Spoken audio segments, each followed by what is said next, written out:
hope we find you well. I'll have to put up with my slightly sick sounding voice even.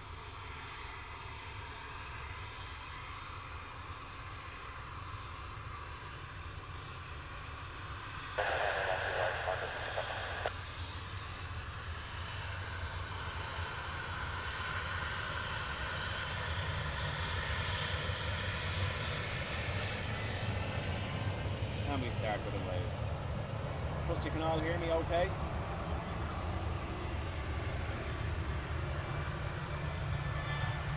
So I was going to set up on Horizon Hill because they're on reverse ops, but with the forecast change back to normal operations in the next hour or so. So we'll see what happens.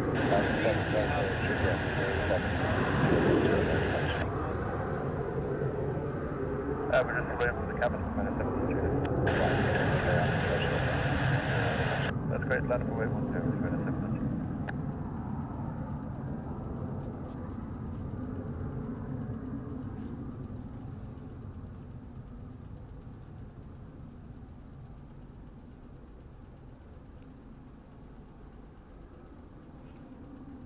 I'm a little quiet compared to the planes. Stand by when I know what they're on.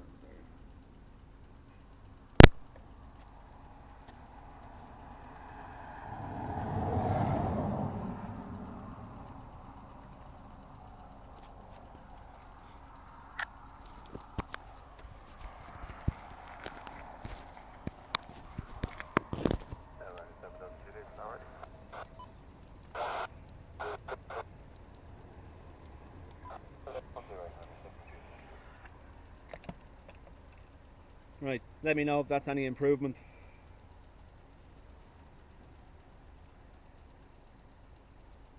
I was using the headset, but I don't have it set up right. Bruce, member for 3 months. Thank you very much.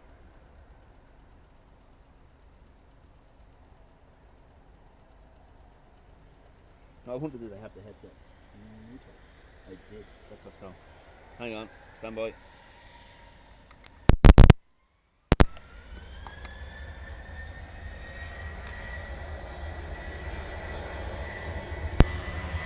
Let me know if that's any better. I think I had the headset muted by mistake.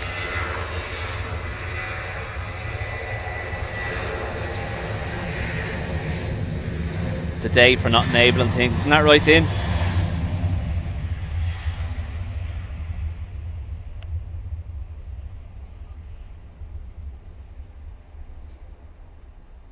So I should be able to move that microphone back to where it was now in a second to concentrate on the aircraft.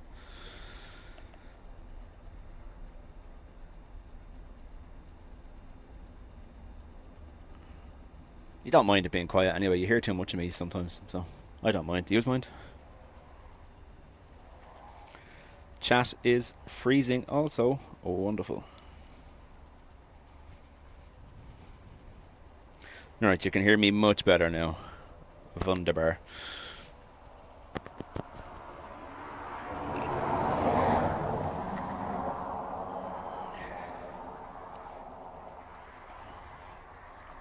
Helen hitting 4 months.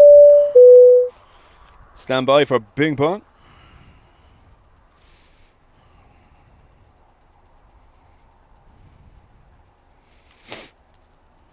Tom, evening to you. Lana, Dean.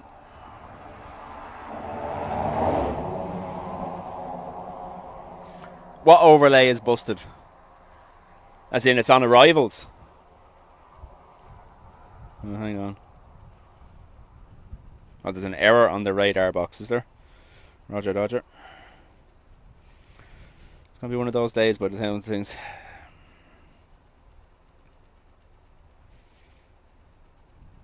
All gone.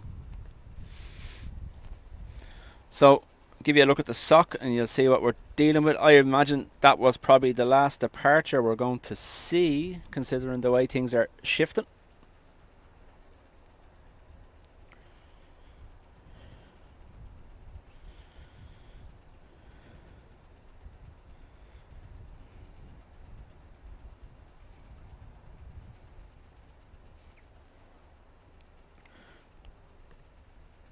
It shouldn't need to be signed in, so that's obviously something going wrong there completely. I've turned it off for the time being. Pip, welcome along.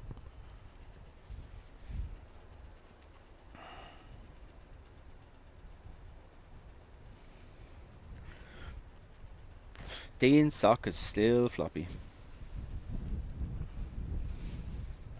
Dean, if you check out the website, you'll see your t-shirt is there.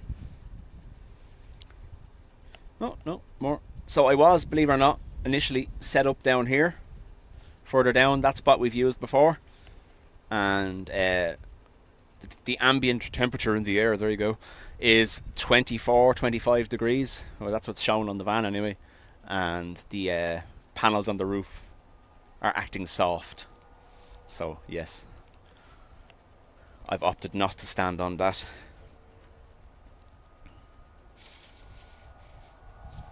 Yep, so we have, thanks to Dean, we have 2 new t-shirts. We have the floppy sock t-shirt, which is there, and we also have Dean's legendary quote from yesterday in reference to the rescue vehicle that scares the birds. I'll let Dean refer to it by its proper title.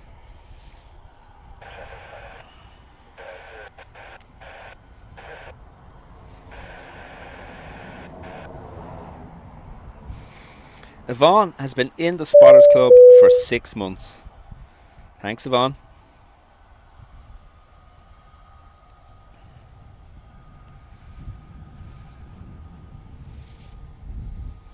Nothing worse than when it's the wind's fault, though, remember? So I did put up screen grabs yesterday in the Telegram group of the 2 t-shirts, but they're actually up now, so you can have a look at them. Yours is ordered, Dean. Be ready for Manchester.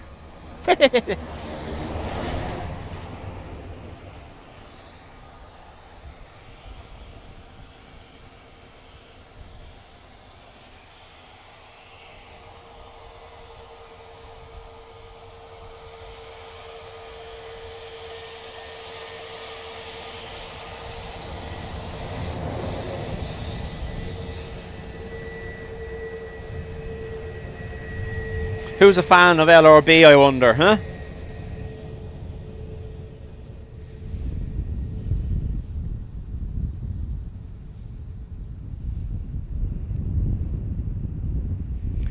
Liam, I'm alright. Yeah. Just about. Will obviously has it now as well, and I did obviously share my darling wife tested positive this morning. Sorry, Ruth. I do apologise. Tom, thank you very much for the gifted memberships. It's much appreciated. So, folks, I set up with an evening one just so it's laid back, it's handy, and we'll see how I go, because paracetamol is still required to function normally at the moment. But today is day 6, so my mandatory isolation ended this morning.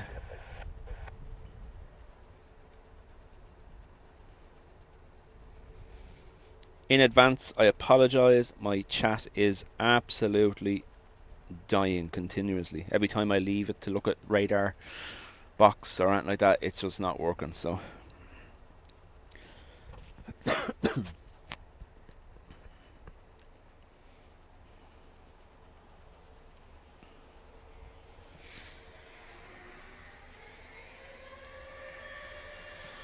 and I've an awful funny feeling it's gonna rain. Just my day, isn't it?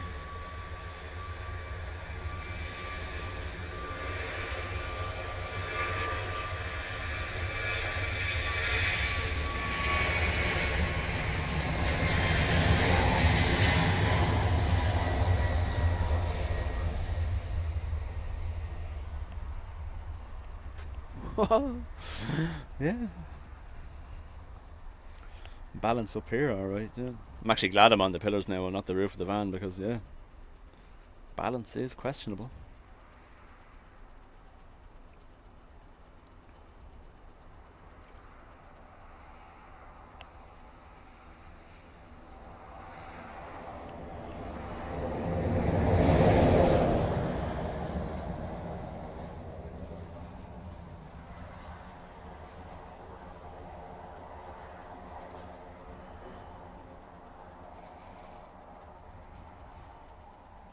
On the Sun Express to Izmir. Hope to watch it when I land. Nice. You know where I am.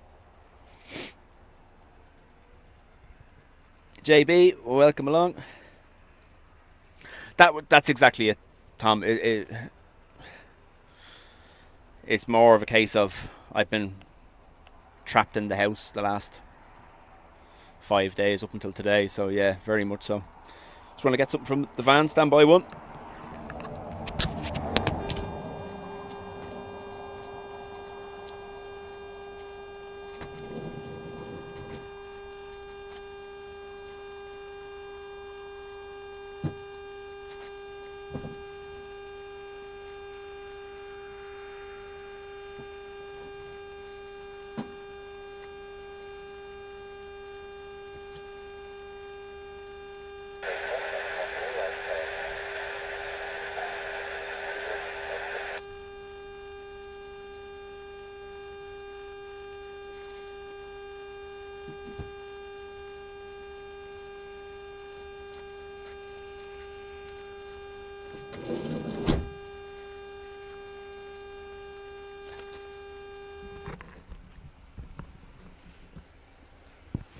And I'm back. Just getting a camera rain cover just in case. I don't know. I don't trust it. I know it's not meant to, but God knows what will happen.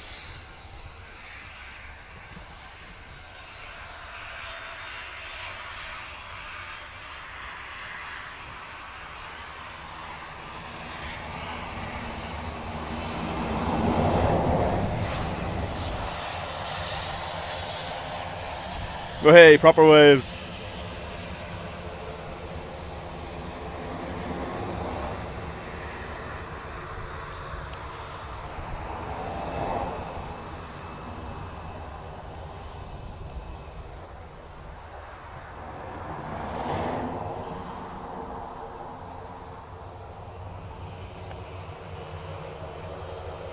Is it gone now, or can you still hear that noise?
Yeah, so obviously I put the headset down when I was going to the van, and I reckon I put it too close to one of the other microphones, so they were just reacting with each other, I think. Presume you can hear ATC okay. John W, stormy Midwest. I was watching Brandon Kopic last night and Reed Timmer the night before. Brandon had a proper chase last night.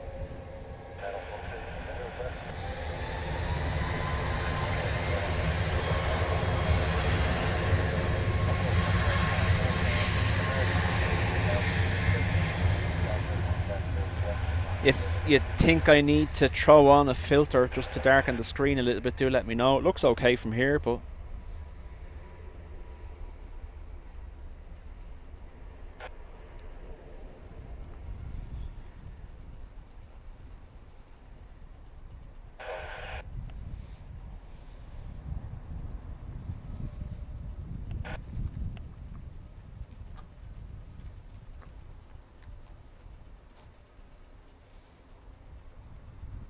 come back.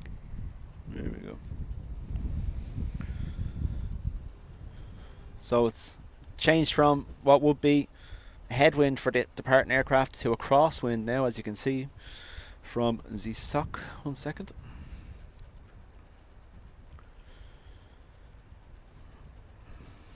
So I imagine we're not long for 1-0 operations. 2-8s will resume.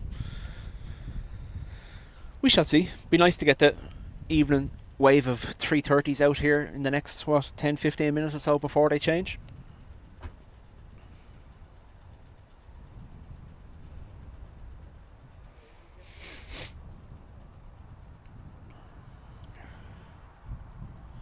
ATC is a little low. Okay.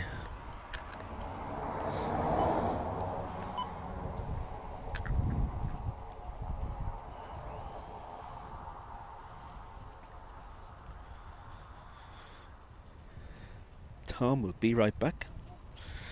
I need to find something because this is tormenting me. Where is it going?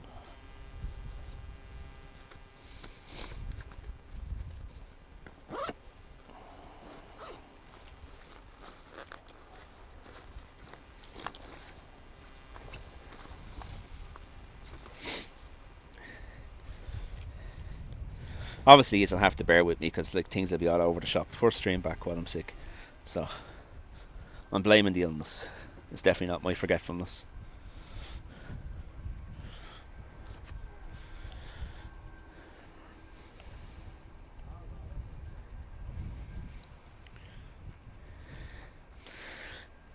Dean is set for Saturday at 1 PM. Grand Dean, I can bring this yoke to you. We can go from there and see what happens on Saturday, so I suppose. I can't see where it is.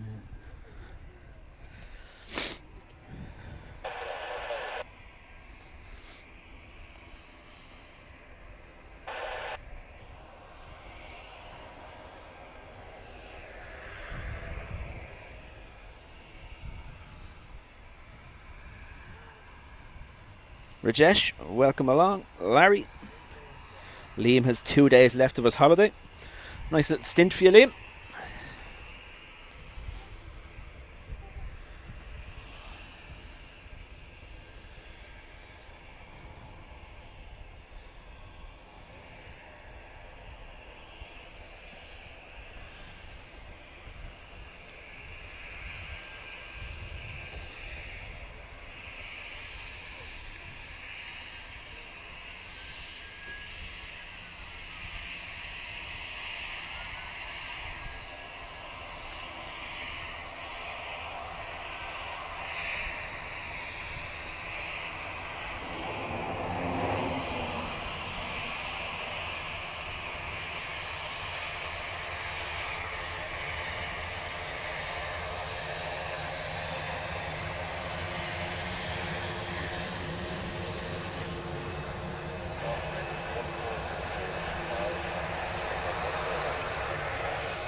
No, Liam, unfortunately not. I won't be around. Jerry, evening to you. So, since the last day I streamed, EINSF has arrived. The 6th 320 Neo. NSF wasn't actually meant to arrive till September, so it's after arriving early.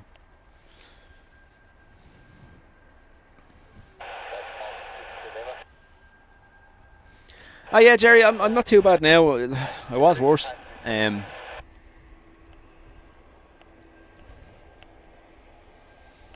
know yourself, it's just a general feeling of meh.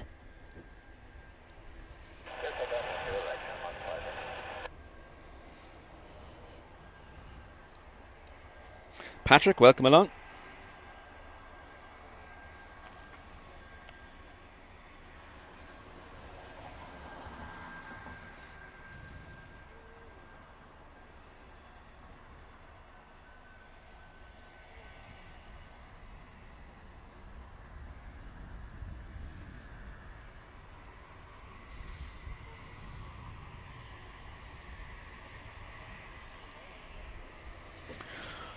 Yeah, I don't know whether from my understanding, and I was just doing a bit of research online, obviously during lots of spare time over the last few days. My understanding is they only ordered 6 Neos. Originally 4, upped it to 6 on the 320 Neos. So that's it for the time being until the XLR comes along.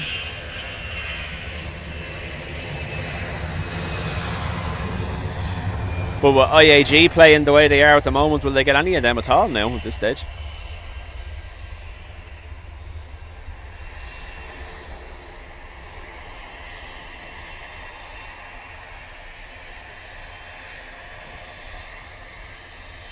Nice little biz jet.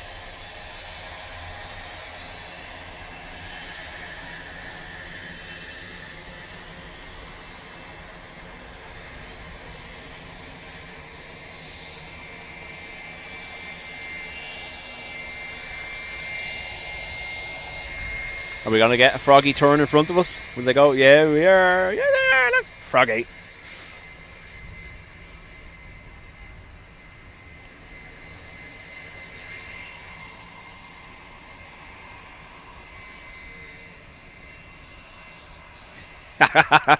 John, are you being legit?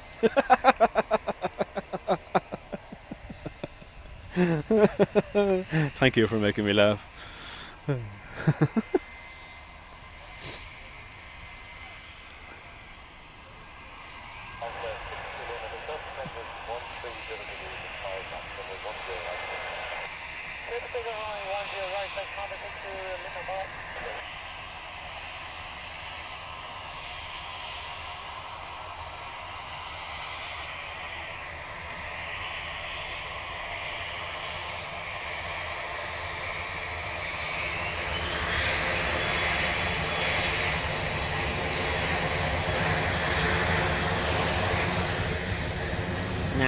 No wave.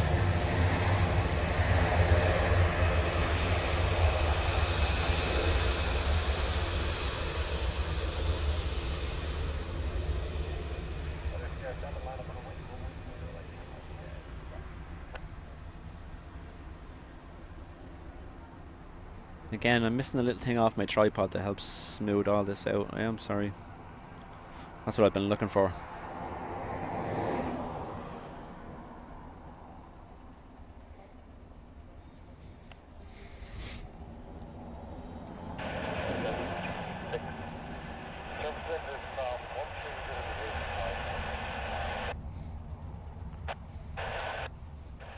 Rajesh is at work taking a quick peek.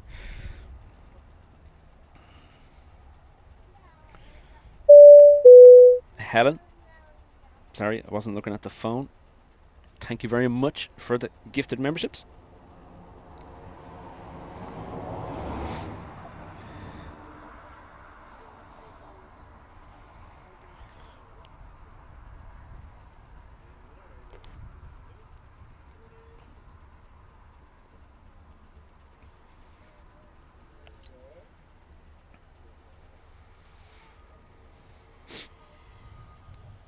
So I'm not calling these out because if I exit the YouTube app, it freezes my chat constantly. Yeah, who cares? I'll just restart it. It'll be fun.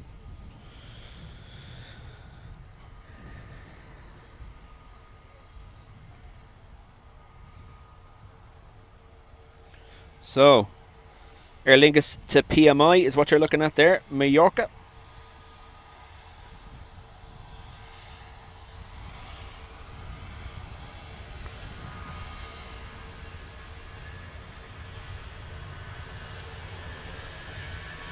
Still getting the sinking feeling it's going to rain.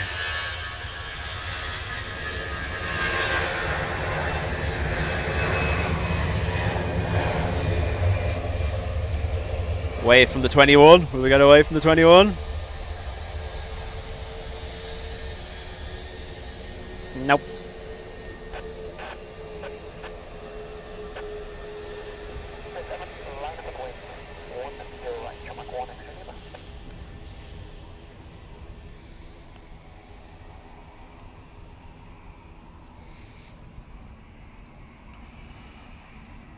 Stefan, welcome. Rory. Evening to you. Yeah, this is the second or third time it's happened to me, Dean, where if you leave the YouTube app, the chat freezes. I don't know why it's doing it.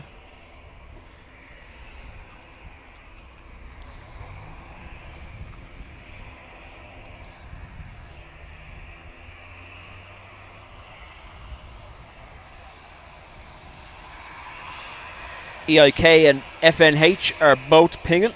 Wonderful. So we definitely will get one of the 330s anyway. Everyone be on the lookout for our cowl thieves.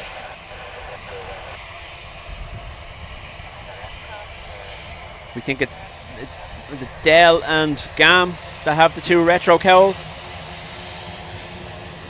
stolen.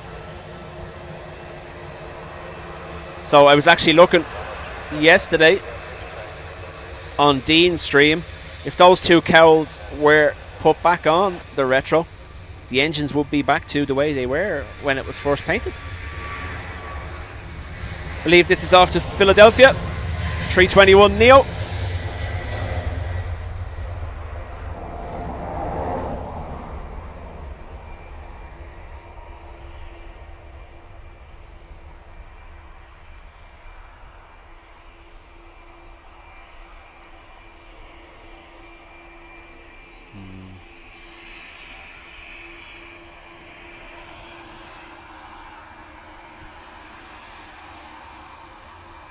Never does it to you. Must be because you have an iPhone, yeah.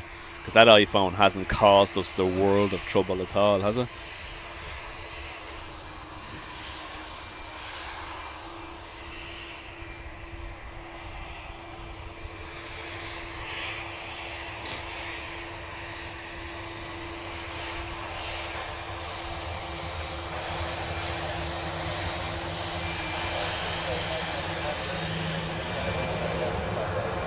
Nope.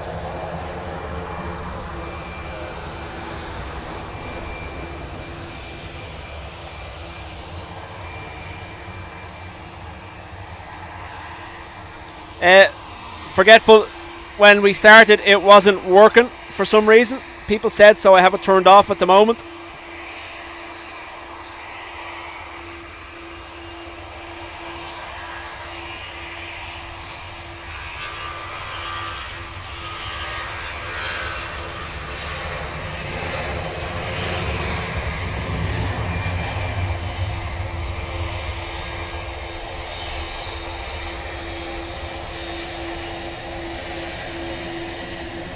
Now we got the wave.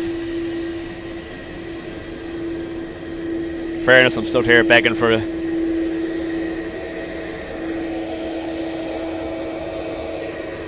operator error, yeah.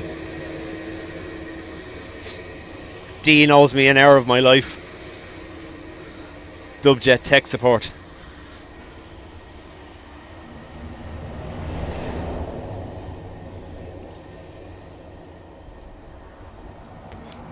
Steve, I think Lana was on there at the start of the stream. I'm sure she will welcome your kind words.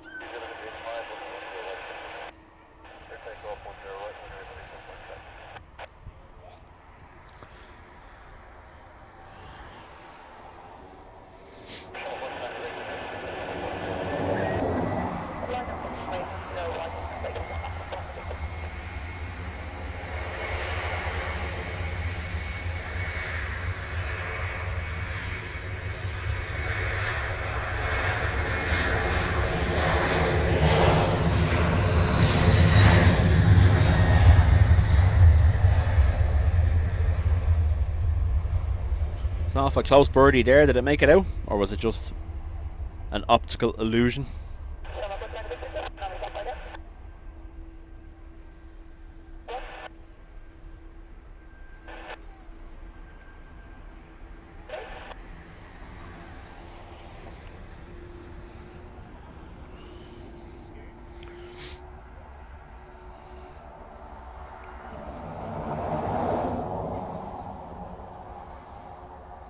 So EI125 off to Chicago. Is the A330 300 in front of you?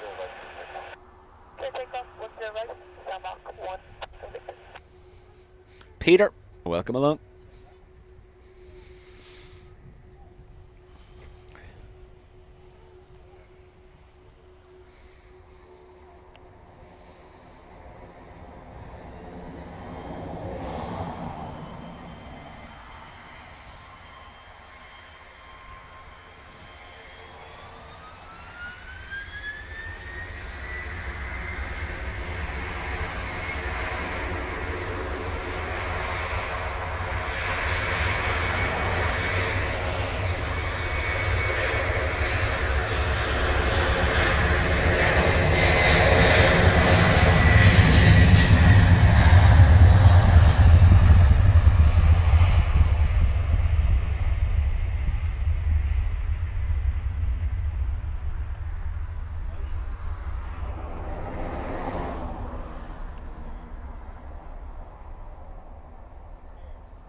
Fix that zoom.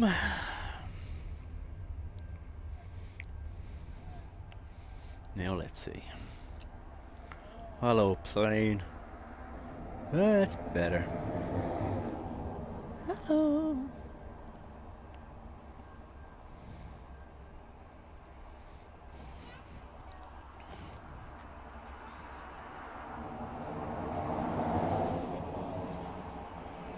So, folks, quick shout out as always. Dean also streams from here in Dublin, vlogging everything. You can see him in the chat there. Click on his name, hit the subscribe. Pip Hastings. Now, Pip is living the dream. Pip is travelling and streaming as many airports as he can. He's based in the States. Tom is one of his moderators. He was also in chat there. Find his name, click on him. I think his goal is 10,000 subscribers pretty soon. I think Tom can fill us in, or if Pip's there, he can fill us in on that. But share the love. Pip's literally living the dream. He lets the audience guide where he streams next based on their whims and how much they're willing to fund his trips. So he's doing it his way, and it's a great thing to watch. And then obviously we've drones and planes. I don't know whether they're in the chat yet or not this evening.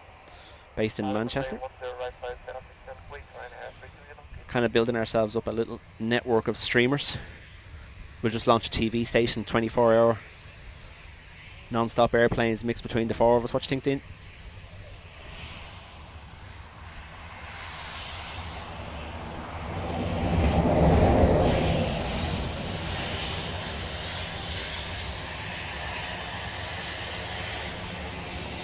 For those who you may not have seen it, Pip was live in San Antonio the other night, and one of Aer Lingus' old 757s is currently in San Antonio, flying, believe it or not, still in its Aer Lingus colours.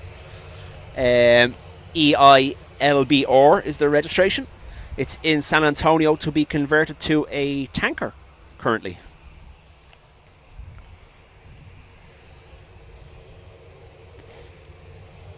So there we go.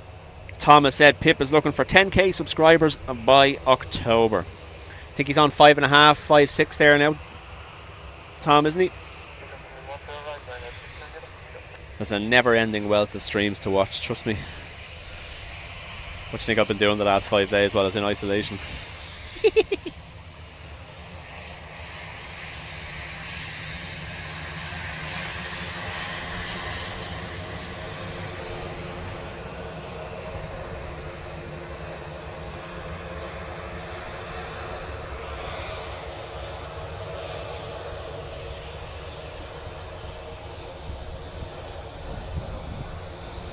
Stephanie, welcome along. Stephanie, do you know the way you are you're Dunshaughlin based?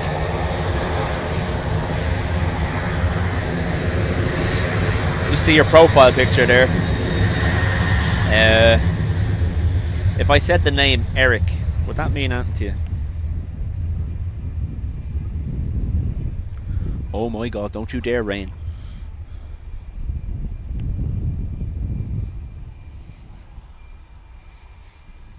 It is raining. Wonderful. Hopefully it's just pass over.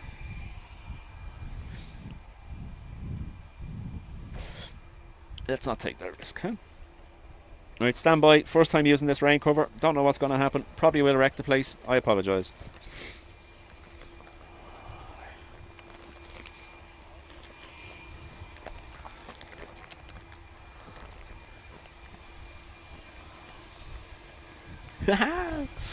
Wonderful, it's too big. Woohoo! First time I've had to say that.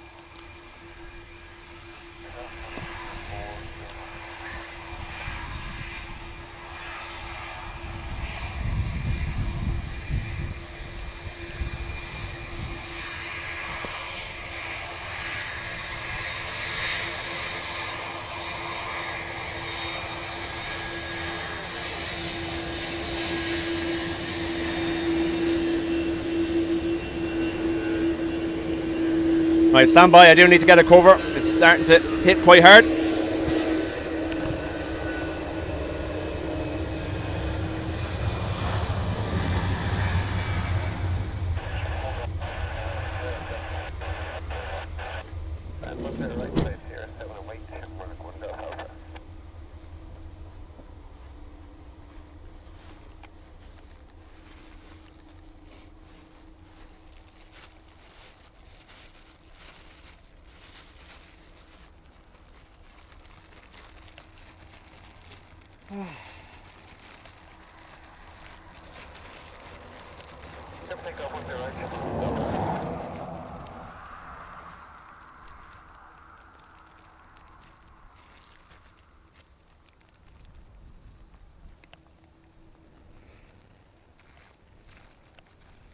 That'll have to do us for a minute.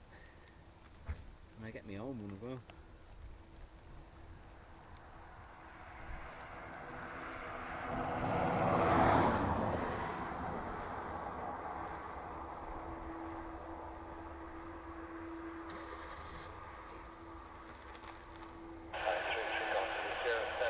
I don't know. I haven't been able to look because if I look, my chat will go dead.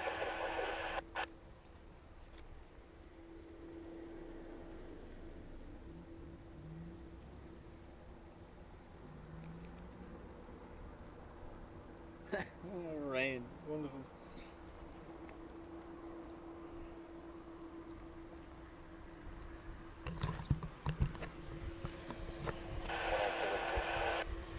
Right, not much I can do.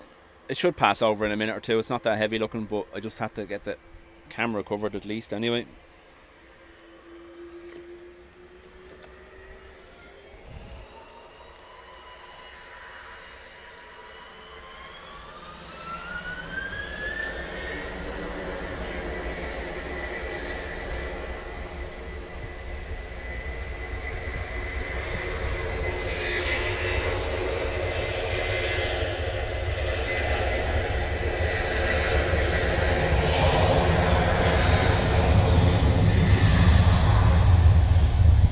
Won't that teach me for wearing shorts in the rain, huh?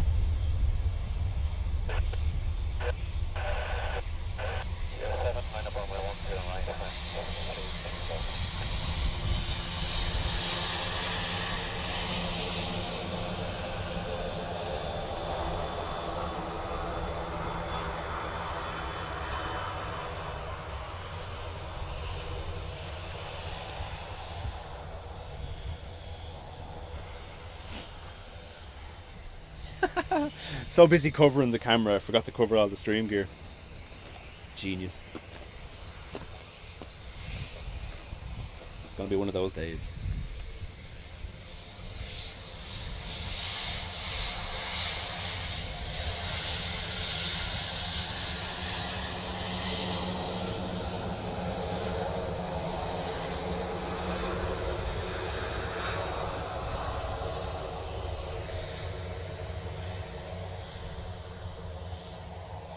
I'm going to keep the camera kind of pointed this way for the moment. You can see where the rain is coming from.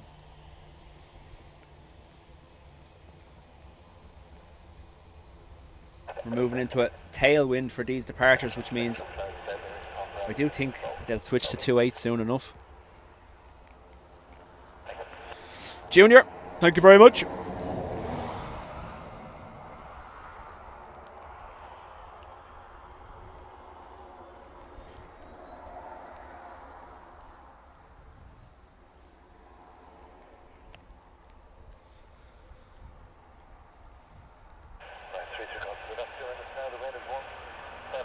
I love it. It's like they know you're watching them. They can sense it nearly.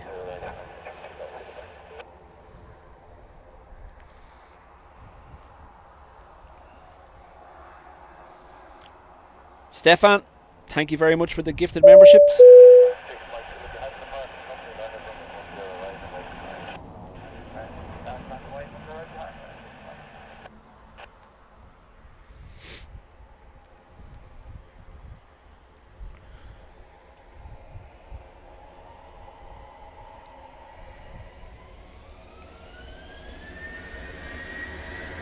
I just copped your comment now, Adrian. Where the rain is coming from. The sky. Why, thank you.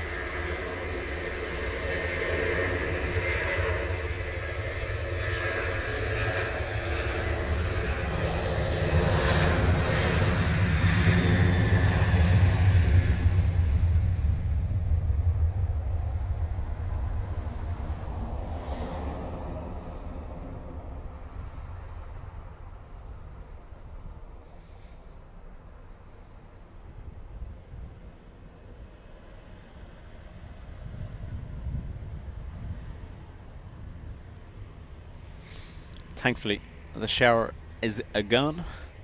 Stand by for... Well, no, I'll give it a minute. Because as soon as I take it off, it normally starts again. Let's not tempt fate.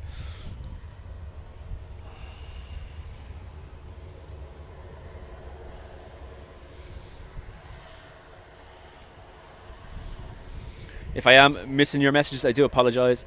Chat is acting the maggot. ERB, evening to you. It's always one's part. And it's usually you. Well, hey, everyone has a niche. The rain mainly falls on Dubjet. That is true. That is true.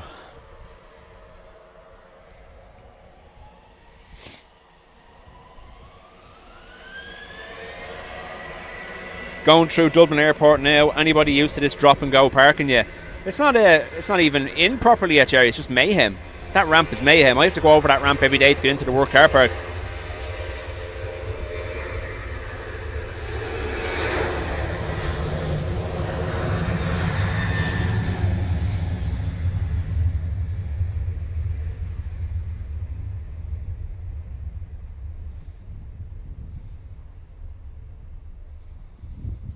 Out of interest, I know the radar box widget wasn't working, but the live view widget and the likes up the top is still working, correct? I could just check myself, you know. Right. Disposing of rain. Cover.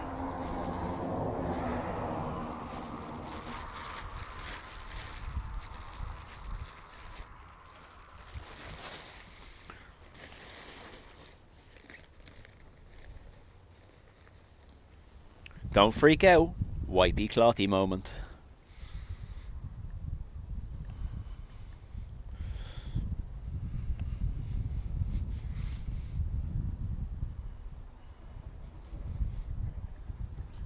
There we go.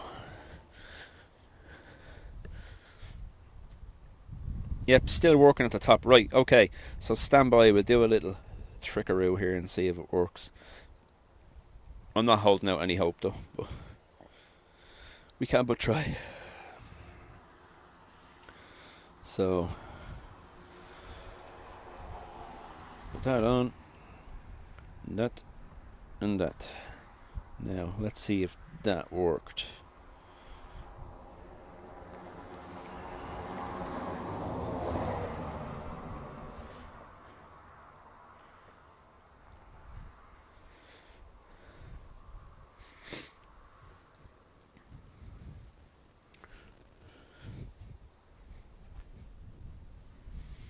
Fixed.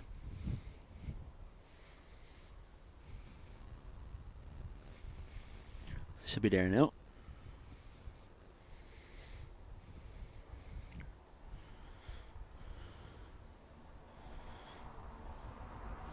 Now, that was set for arrivals because on the cards for 4:30 was a changeover on this runway 2 arrivals. We've made it to, what, 5:15? But it's now, again, like I said to you, the wind has shifted. This is fully on for 2/8 again, so I imagine we're going to be shifting to arrivals now in a second. If that's the case, I will just have to slightly reposition the tripod on the blocks here.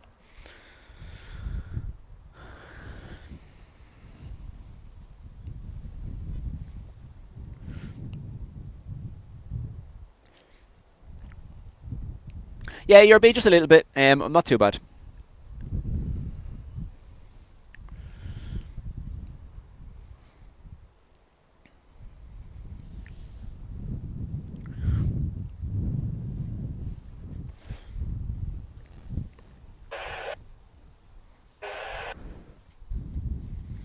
I had a cold or something. What it would have been maybe just before last Christmas, and that was worse. That completely floored me. I couldn't move for days. This one was just achy, kind of generalized all over, not wanting to move.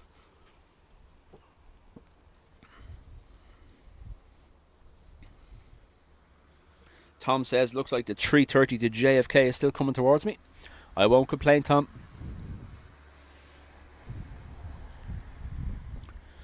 See it there now, coming round the corner.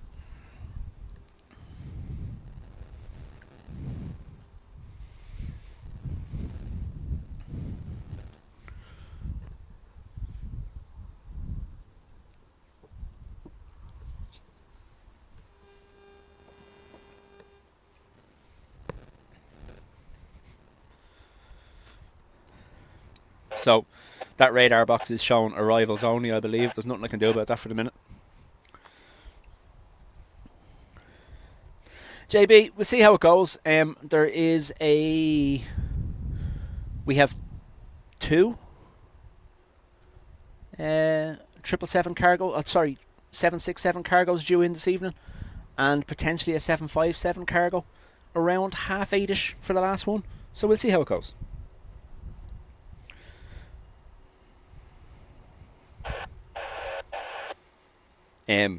See how I hold up is more, should I say. See how I do when the paracetamol wears off.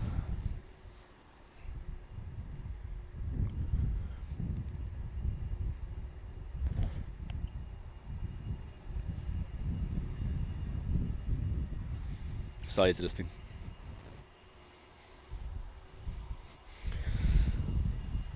UPS landing from Louisville. I'll get it right eventually, Tom, don't you worry. I know I say Louisville all the time, but it's Louisville, isn't it? Something along that line. Just from watching the streams, listening to them. Louisville.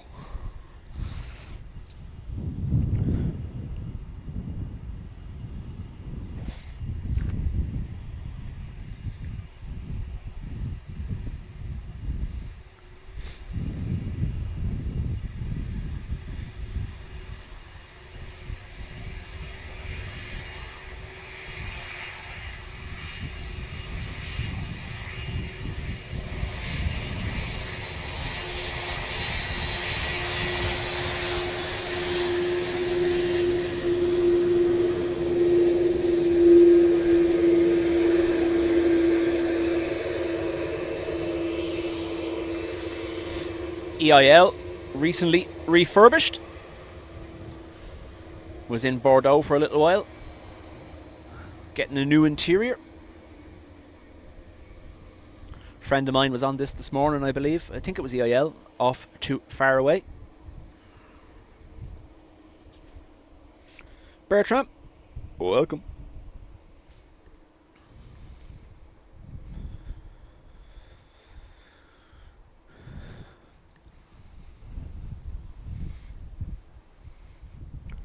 So I imagine it's going to take maybe a toga or two on the arrival side with that tailwind now to force them to switch the runways, because I can still see there's one lined up coming in for 10 left way out at the moment.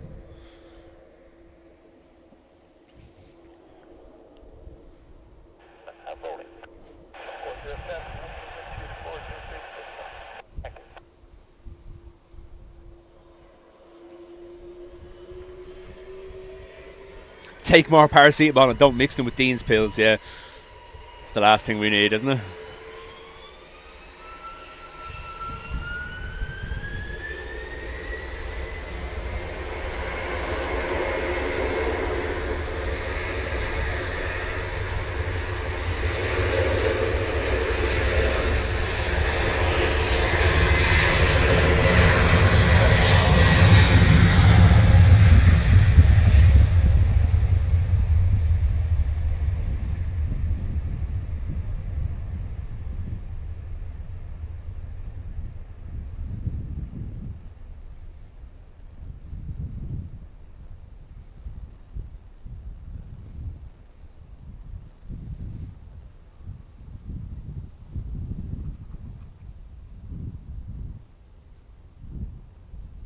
Oh my God, stop it.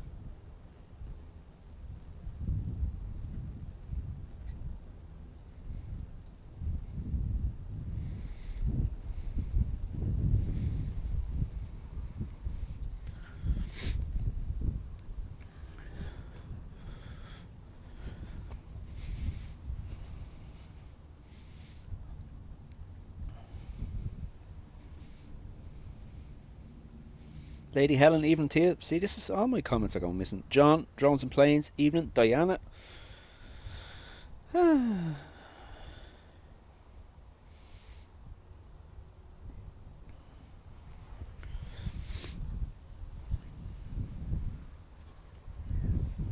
What do we reckon? They're going to switch it up?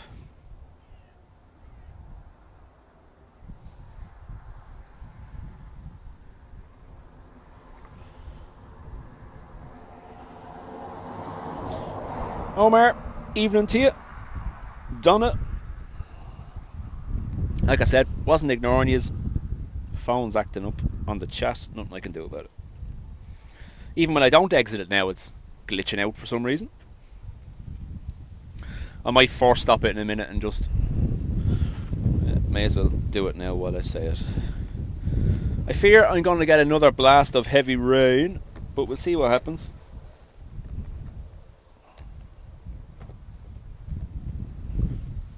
Right. Force stop. New.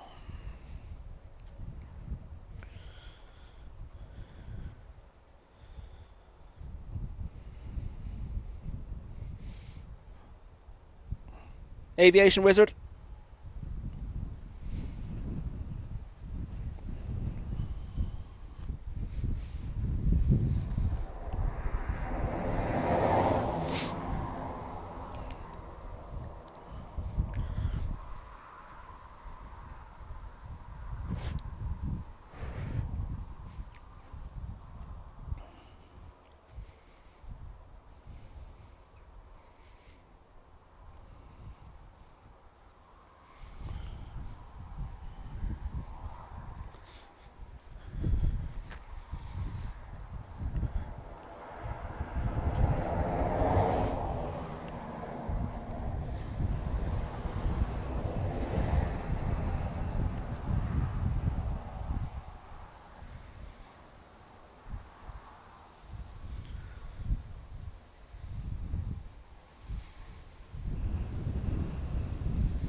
So, like, you don't get much more of a tailwind than that for 1-0. I imagine the lull we have here is because they're switching around.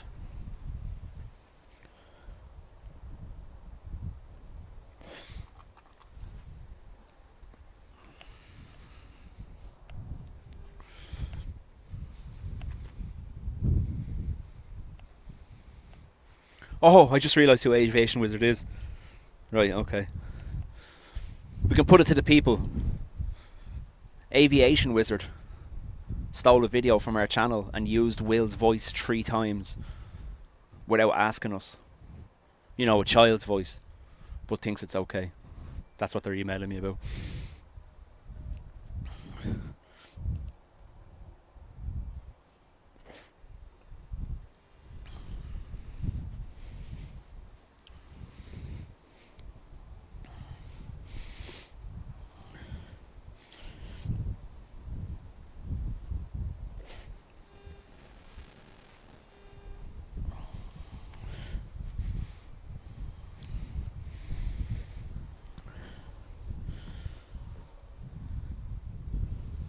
Stefan, thank you for being here. Thanks for the gifts, much appreciated.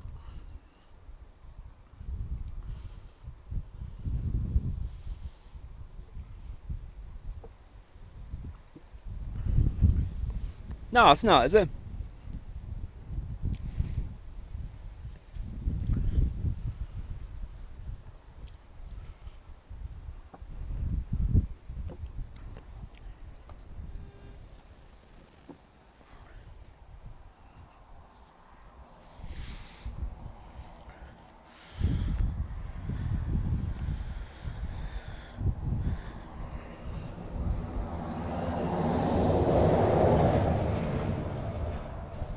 I've no notification of a change of runway just yet.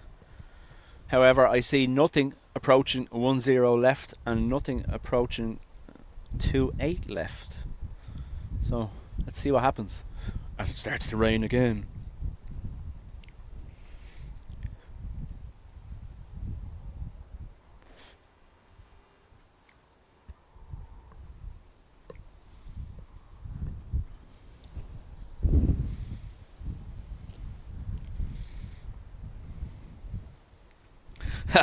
I seen the picture on Drones and Plane he put up last night of the young lad milling into the Happy Meal. Oh yeah.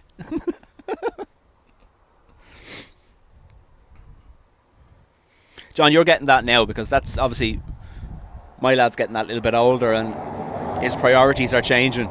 But that literally is what the airport used to be about. Go plane spotting, junk food on the way home, everyone happy.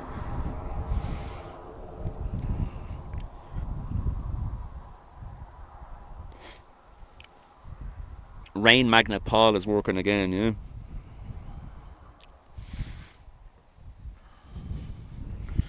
Look at that. Oh, sorry, kicked everything. Look at that nasty little cloud over there. Look at it.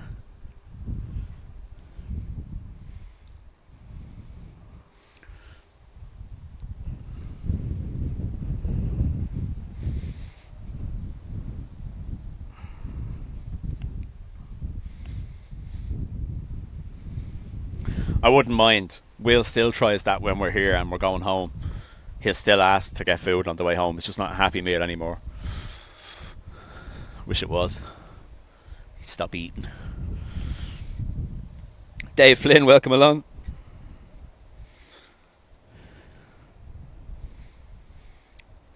Living the dream. Not seeing many planes on flight radar, says Tom. Right, I have one. I think I do. Let's see. Thought I saw something there.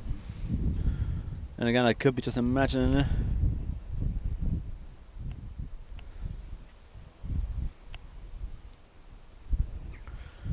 Yeah, we're back on 2.8s by the looks of it. Now, we know what usually happens with this, so what we'll do is we will go manual focus, autofocus, assist. Done.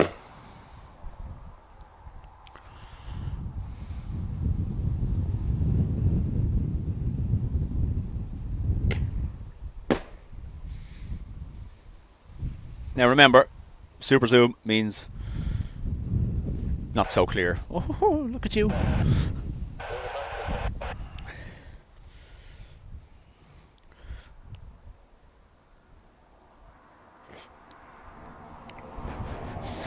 I heard him say that on the stream that he wanted an Indian, and you were like, no, you can get that tomorrow, it'll be too late.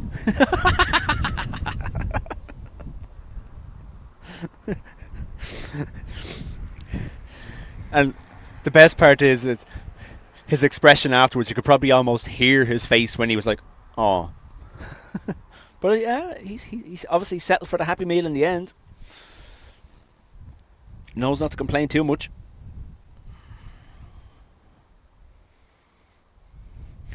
So Tom says, Ryanair from Athens.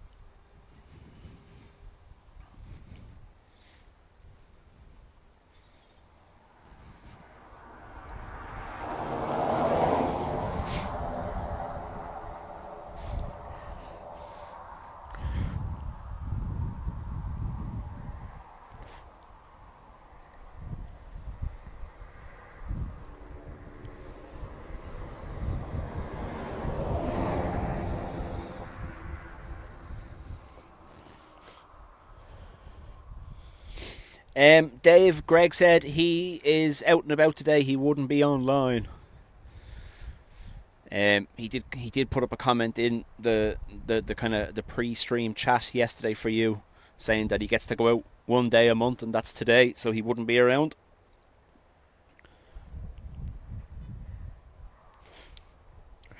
I've cooked him a chicken korma for after football tonight. He's very happy.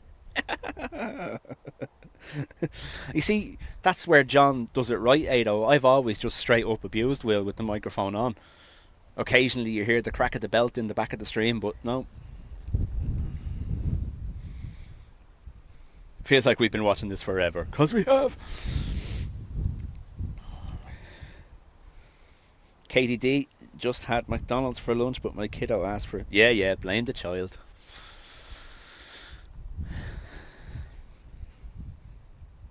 I used to do that. Go home and say, oh no, we had McDonald's. Why did you have McDonald's? Oh, well, the kids wanted it.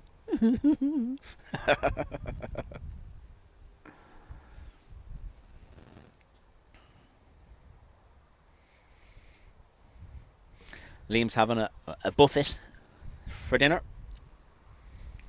Want to be careful, Liam, that they cook that right. Wild buffets are hard to catch, and they don't often cook them properly.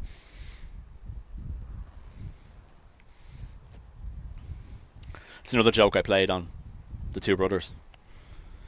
We were having gourmet burgers, and I told them, now you better eat them all. Like, you don't know how rare gourmet is to catch.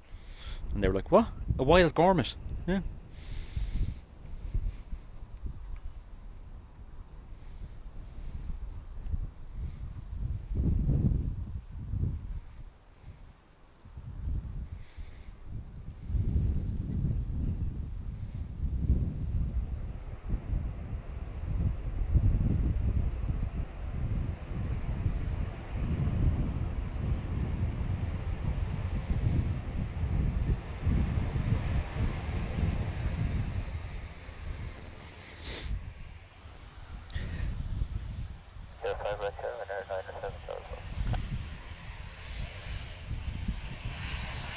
Now focus will be a little off here when the plane gets closer, just because we're using manual focus for the far out zoom, so it's not focus hunting all the time.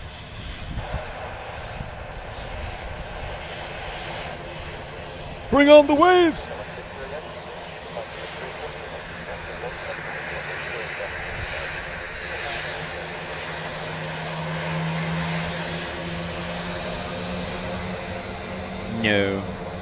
No wave.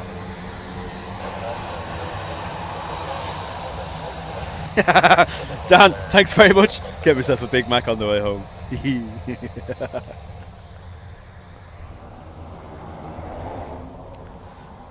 Wild buffet, that's like wild haggis. Yeah. All these fancy words for food.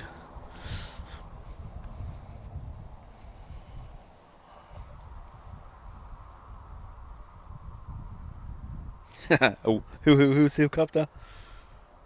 Yeah, that's it. Now, Tom, next time you see gourmet burgers and you buy them, convince the children that you went out and caught a gourmet for them. And then you have to find something on your phone that looks like a gourmet, so they're not too upset when they realise they're eating it. Yeah. We remember when he still brings it up all the time. My eldest, Eric, when he was younger, he was mad for a pet, and we told him we'd get him one when he was 18. We'd get him one when he was 18. Like, he already had 2 dogs, but he wanted all sorts of things, hamsters and all sorts. And we told him for his 18th birthday he could pick a snuffleupagus or a fuzzle wuzzle. And he was like, a what? A snuffleupagus or a fuzzle wuzzle? You can have a pick, whichever one you want. And he was like, oh, alright. And then of course he asked what they looked like, and we were frantically on our phones trying to figure out what a well, we know what snuffleupagus looks like because that's from Sesame Street. But a fuzzle wuzzle, there you go. But believe it or not, if you look one up, you will find one. I think we just showed him the picture of snuffleupagus and said that was a fuzzle wuzzle.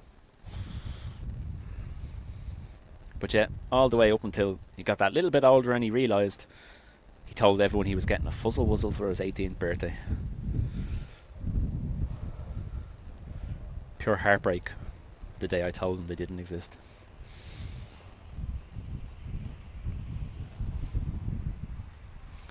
Drones and planes. I'm probably going to go, like I said, we have a couple of cargoes due in. I think the last one's due in about 8:30. We'll see how it goes. See how I hold up. See how the weather holds up. I wanted to show you, obviously, the effect of the mountain on that cloud. Look how much it's expanded in the meantime. Look at that. From a little cloud to the, obviously, being forced over land there and being forced higher altitude. Patricia, evening to you.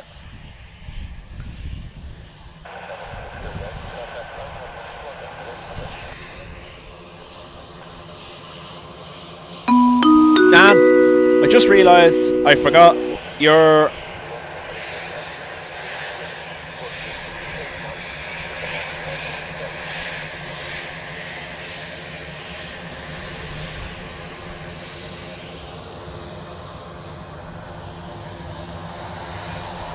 So, again, Dan, thank you very much.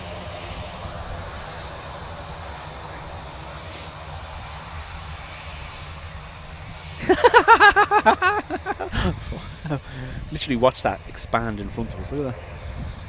Now, there's another comment you won't hear on an aviation channel too often.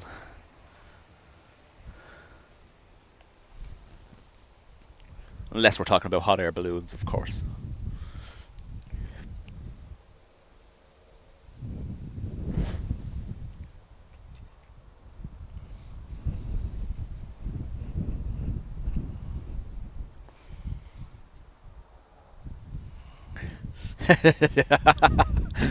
Ado's hitting Dean with the remember. It's Charlotte that likes the rugby planes.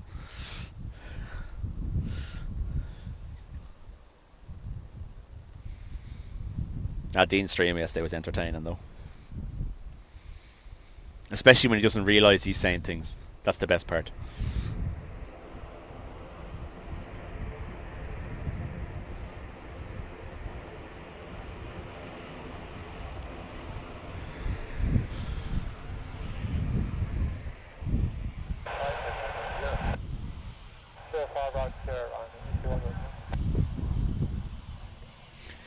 Internet editor, evening to you.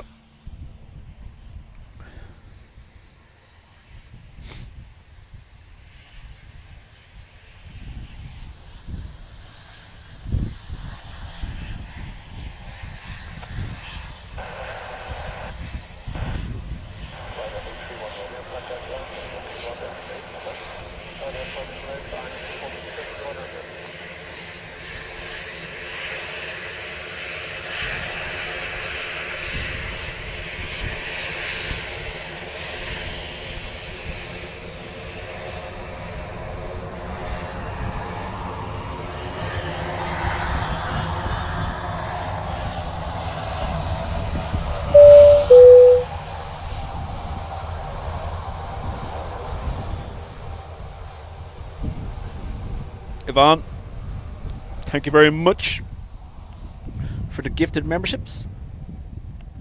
I'm going to stay with that for a second.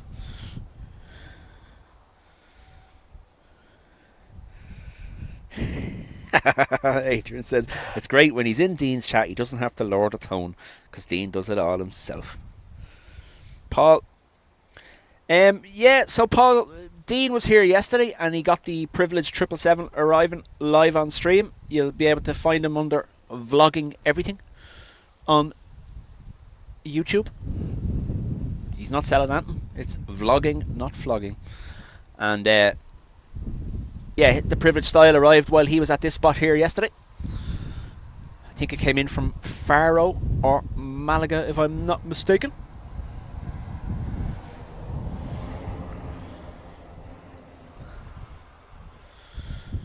ATR having to point it into the wind. Oh, helicopter landing. See that? Woo.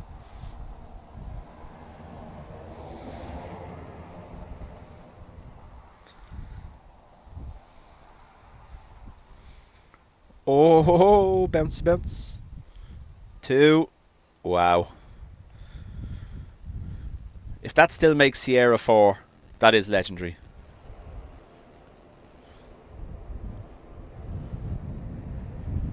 It did. Wow.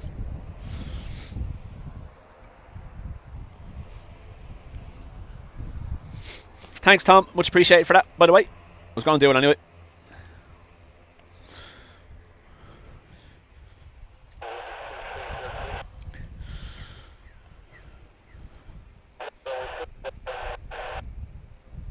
EIHNA, the newest ATR in the Emerald fleet. I always say this. It was only added there about a month and a half ago, 2 months ago. Ex-Garuda ATR 72600.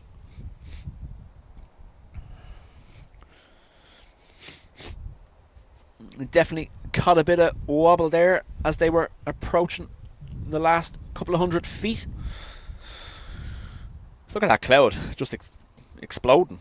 I'm going to turn this channel into a storm chasing channel. The most disappointing channel ever, because like Ireland doesn't really have anything interesting like that happening.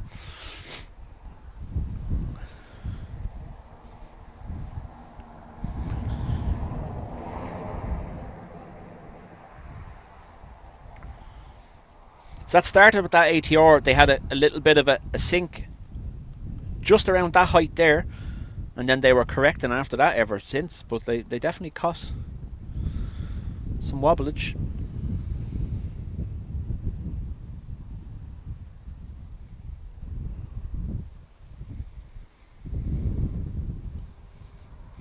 That is, I know it's shifted more in favour of 2-8 left, like we're seeing them arrive now, but it's still very much a crosswind for them.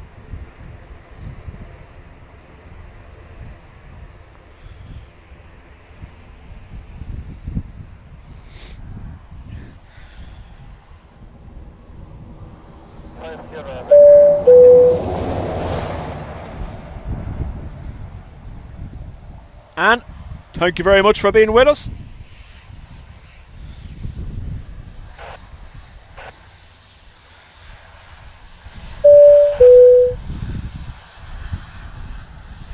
And Patricia as well. And 6 months in the Spartans Club. Patricia, 3 months. Thought it was more than that, to be honest with you.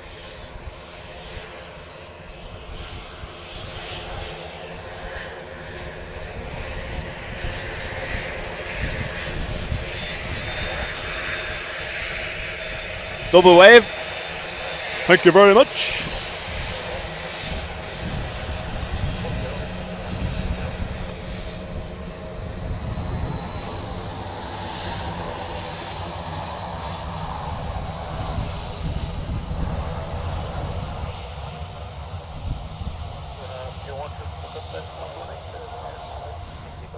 And now my phone is deciding to say, there's no messages in the chat. These are all just being really quiet. Internet editor, I'm okay. Yeah, you can hear in my voice I'm a little bit stuffed up still, but I'm feeling better, yeah. The fact I can move is a bonus. It's just that weird achy pain. Oh.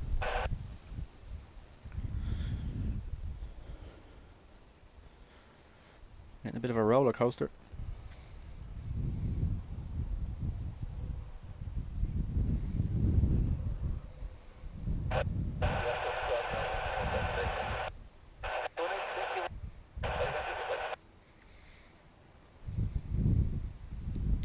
It's just that weird feel. I don't know what it is about COVID, but your arms and your legs hurt. I don't get it. And the headache. Dave, 5 months. Bing bong.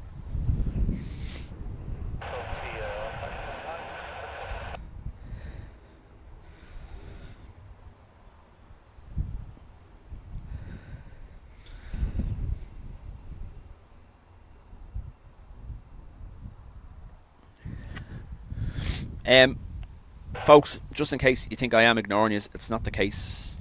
The chat is acting up on my phone for some reason, and every so often it just decides to freeze and it's not showing new messages, so I'm having to manually refresh it in between when I get chances. Froggy.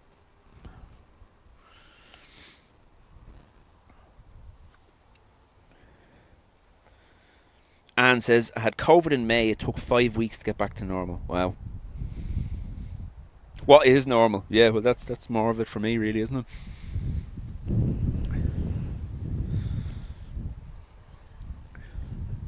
I'm not the kind of person that will sit around doing nothing. So the last couple of days have been absolute torture. Luckily, I've had many, many, many wonderful streams to watch to keep me busy and occupied.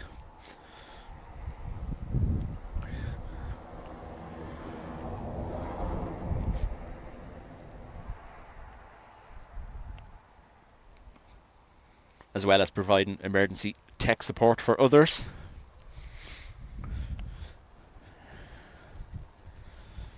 Who shan't be shamed in public.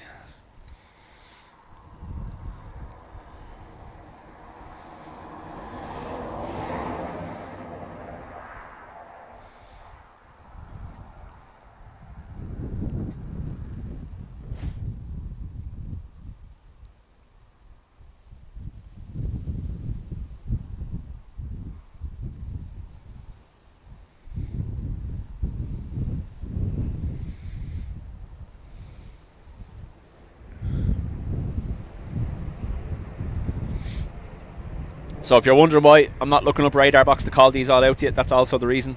Every time I exit the YouTube app, it freezes.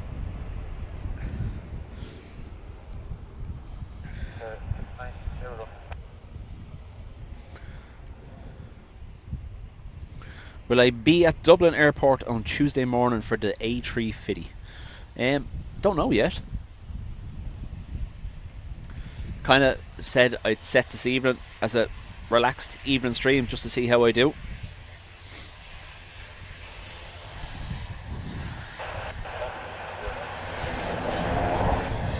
Not falling off the pillars here will be an added bonus.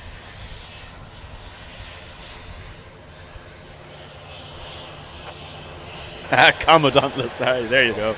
At least someone got it.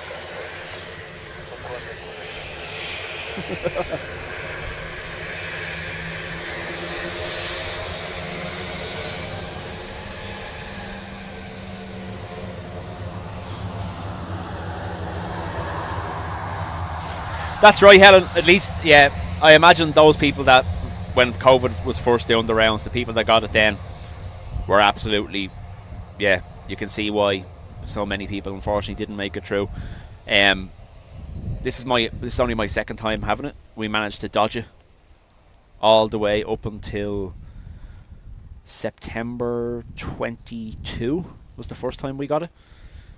And yeah, that was worse, definitely worse than this time, I can tell you that much. The only issue is my darling wife Ruth is immune compromised. So we've been doing our best, obviously, to stay apart for the last few days, but she tested positive this morning. Obviously, she had picked it up before I even realised I had it myself, considering we're around each other so much.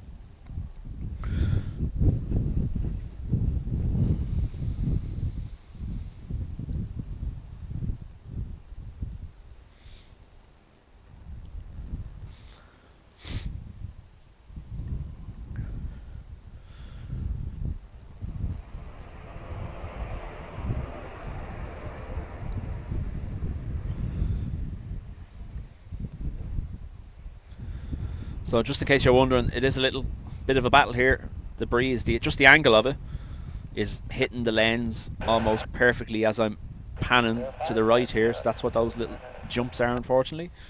Just pushing against the breeze.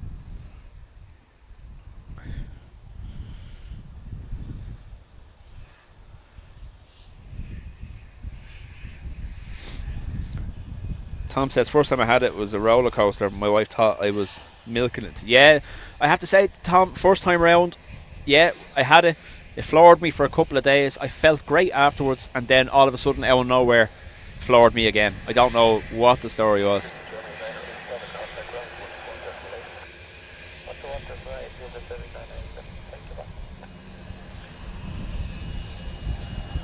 Hopefully the smaller words weren't vulgar. I couldn't see.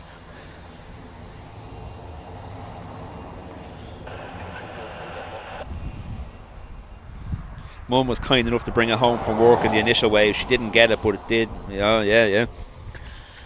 But that was it. Like, so at the time, yeah, I was classified as a frontline worker as well, and I still managed to dodge it. And I was terrified of bringing it home. because Ruth had only started this medication which was messing with her immune system.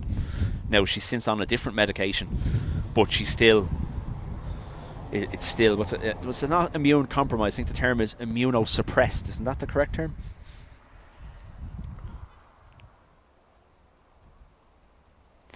Diana, yeah, I seen the announcement. I know they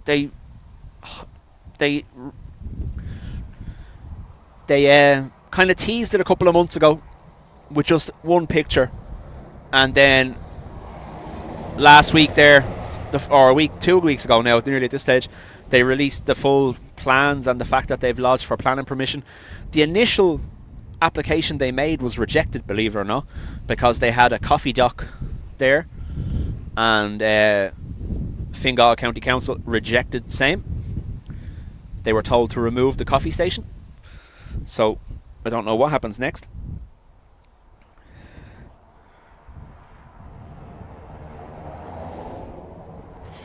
Patricia says she works in the hospital, so she just had to share. Yeah.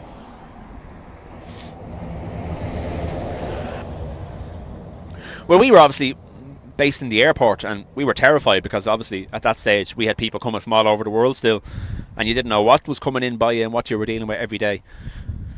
And then when lockdowns hit, those that were travelling were people that didn't care anyway, because you weren't meant to be travelling. So it was definitely I was definitely, how would I say, paranoid about bringing it home, alright.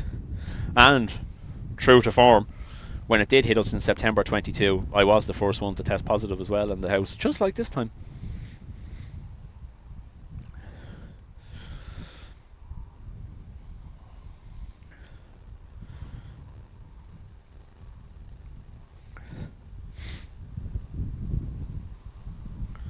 I imagine as things go on and as strains progress and variants and stuff like that, we'll see that it blends in, and it's just going to be deemed like a seasonal cold nearly. But Dean was saying as well, that, particularly Will was saying as well, a lot of his friends seem to have it now, whatever is going on this time of year. There's a bit of a surge going on in our village apparently.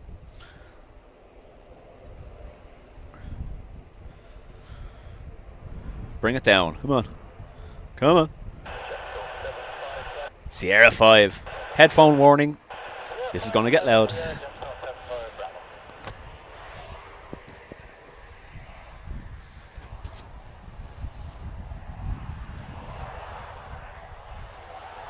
If I could see where it was.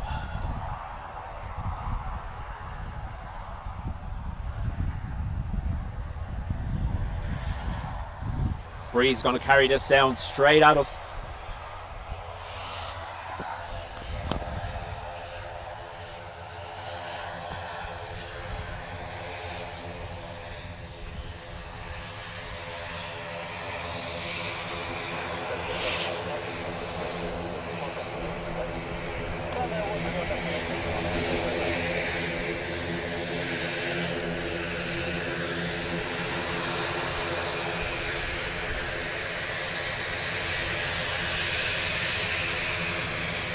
Nice waves there from the crew.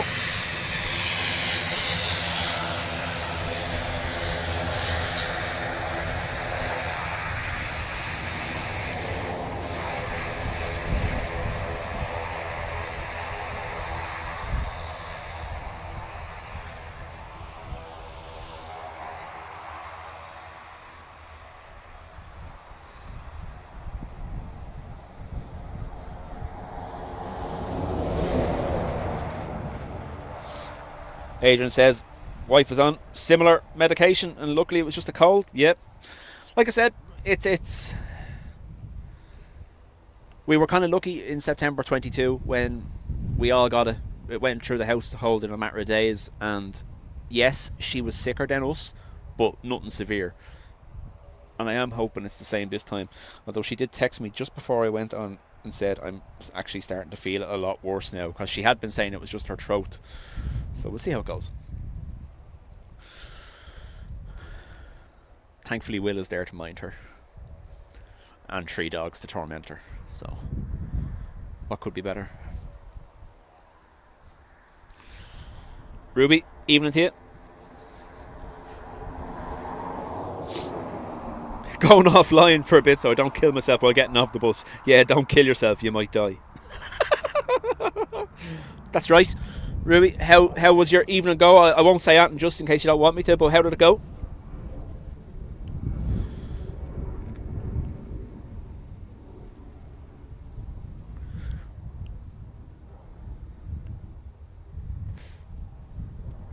Those in the Telegram group will know what we're referencing. Did you get the hint here, people? Did you get the hint? Telegram group. Yeah.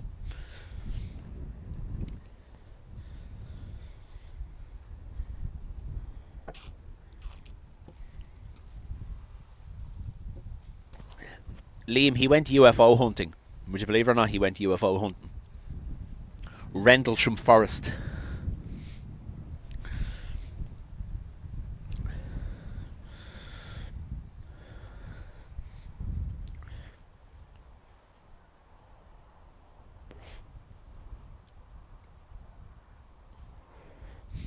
I've had COVID 4 times, never that bad, but now got adult onset asthma. Oh. Like I said to you, it's mad. I don't know what it is, and I'm sure for years to come we'll be hearing about it, but it definitely is something different. Do you know what kind of way? Like, I know everyone says it's just a cold, but no, because people have had quite a lot of severe after effects. Now, you can go away. Horsefly.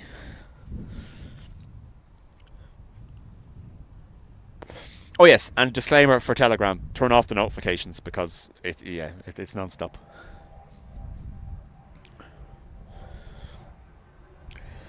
The Telegram is for the hardcore people that just want to chat 24/7.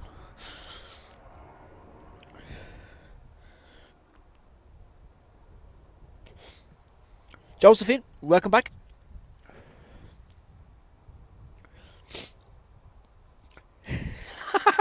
Internet. The Dubjet Telegram group has made me put my phone on silent. You don't have to do that. Just click the 3 dots and click mute notifications. There you go. So then everything will still keep coming through. You just won't get bing bonged constantly.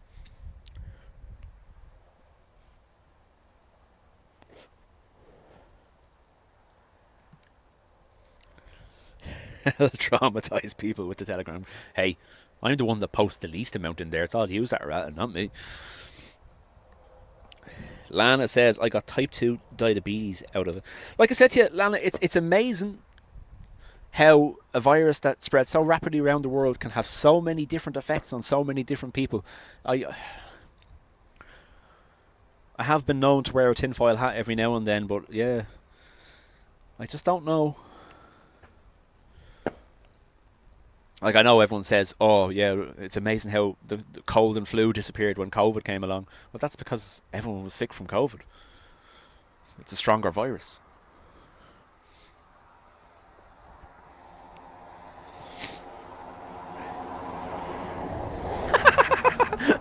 Internet said, yeah, but if I mute the notifications, then the FOMO kicks in. Am I going to miss something?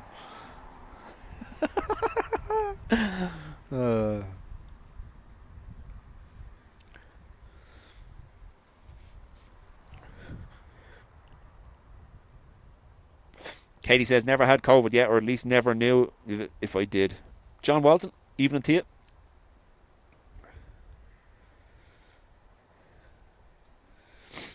Yeah, Liam popped up just before the last stream, before my grandmother passed away on the Wednesday. Liam popped up, and I had the sitting room camera on, and I showed Liam the German Shepherd taking apart my sitting room while I wasn't there.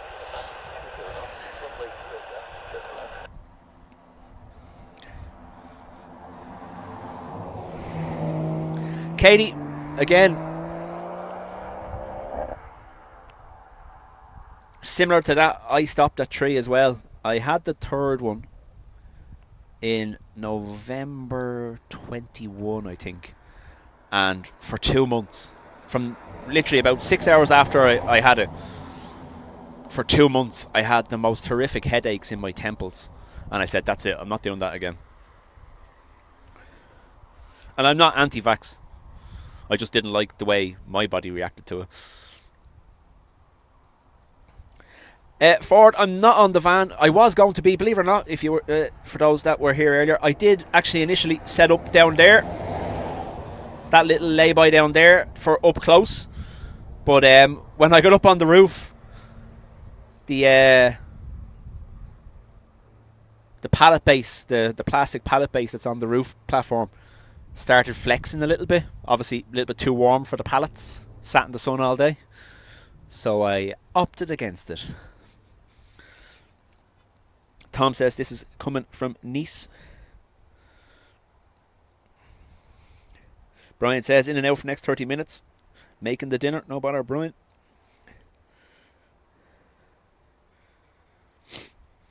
You see, Dave, I this happened when my wife was pregnant with Will. Was it the swine flu vaccine they were forcing on a load of women? Do you remember that? And didn't a load of the children end up with severe sleep disorders, narcolepsy and stuff like that as a result of it? And yet the vax company were given indemnity. Like, I understand that it's public safety. I get that. But is it really public safety to indemnify a company if they can do what they want afterwards and have no repercussions? I don't know. Again, like I say, not anti-vaccine. Just very much scientifically proven, please. More so than anything else.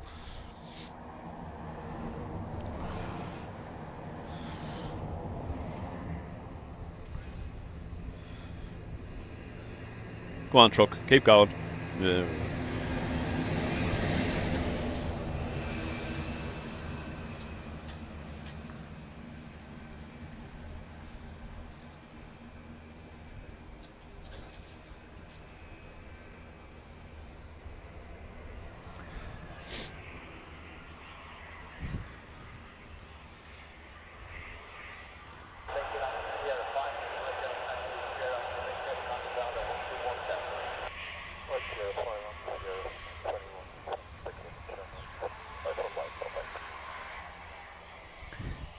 You see, that was where, Patricia, that's where I started kind of questioning it. Why make stuff mandatory? I understand at the time it was to protect the vulnerable, whatever like that. But at the end of the day, if I do a certain profession, you can't force me to get something just because I'm in that profession.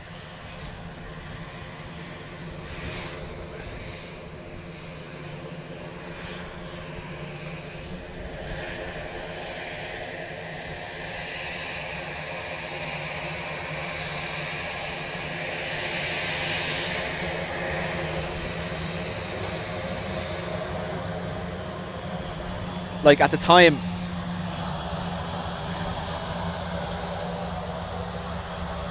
yeah, John, in typical Dubjet fashion, as soon as I set up, the sun went away and it rained. Now, thankfully, it hasn't rained again since, but yeah.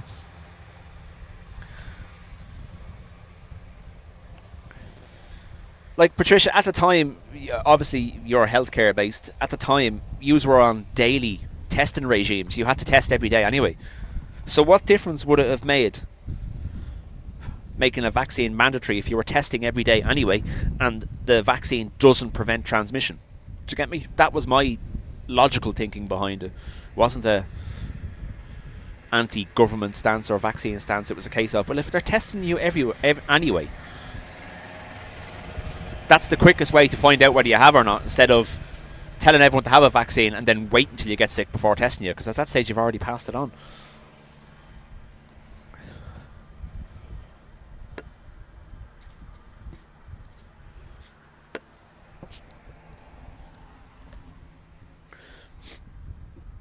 We were having to do that for a while and work a test at the start of shifts, just where in circumstances where you were sharing a space with others.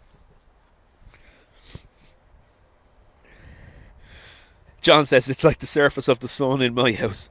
Yeah, can I have some, please?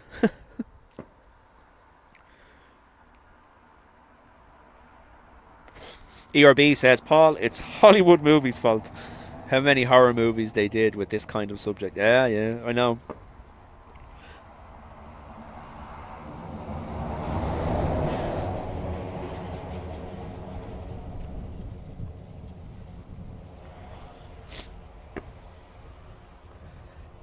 Juan, welcome along.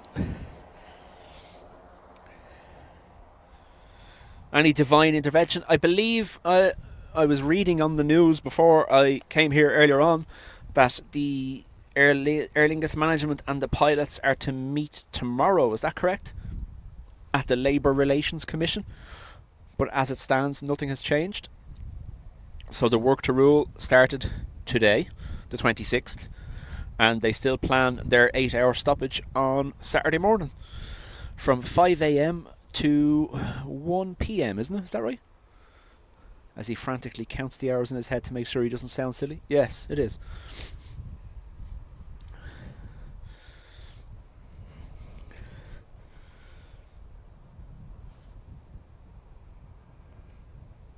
Tom, thank you for being here. Chat to you later. Well, John, if it's any consolation, the breeze has changed and it's now blowing it towards you. So enjoy it while you can. Long range forecast has everything cooling down after tomorrow, folks, unfortunately. There's some days there where we could see from, I don't know whether you follow him on Twitter, Carlo Weather, he's saying that there could be drops of up to 10 degrees some days in the next 7 days. And the long range isn't looking like it's going to heat up again anytime soon. Oh, also, Dubjet has an Instagram account now. Make sure you like it. I know one or two of you already have managed to find it.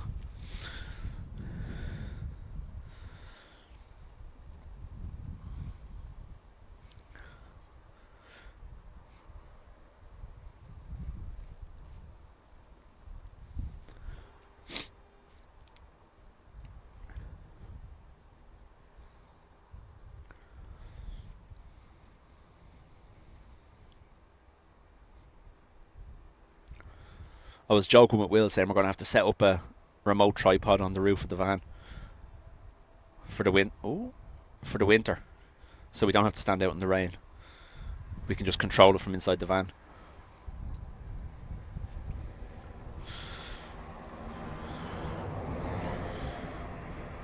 Because believe it or not, that's what we're talking about already.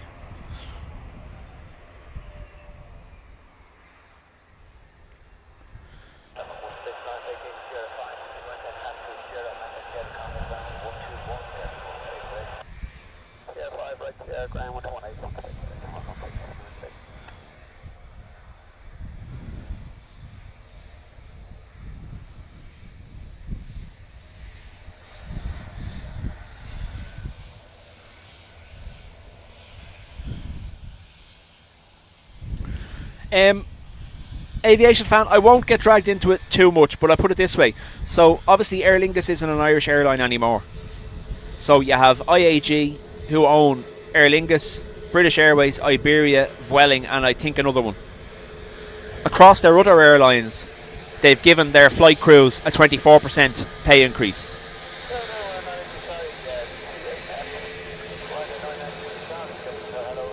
So the pilots in the other airlines apparently have been given a 24% pay increase. They're refusing to give that to the Aer Lingus pilots. And as well as that, they haven't reversed the cuts that were forced on them to keep the airline afloat during COVID. I think that's the crux of the issue. Now, look, they're a pilot, a senior captain. They deserve everything they get. Look at what they deal with, especially here in Dublin. The storms. They're bringing aircraft in safely. They're going out of their way. You're not gonna hear me arguing about it. At the end of the day, what's the saying? A fair day's wage for a fair day's work. Isn't that the way it works?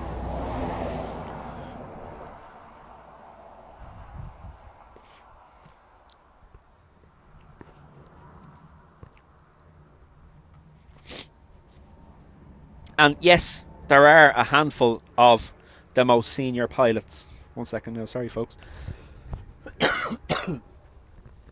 Sorry. There are a handful of the most senior pilots in Aer Lingus that are on that much. But how many junior pilots are only on 40, 50 grand a year?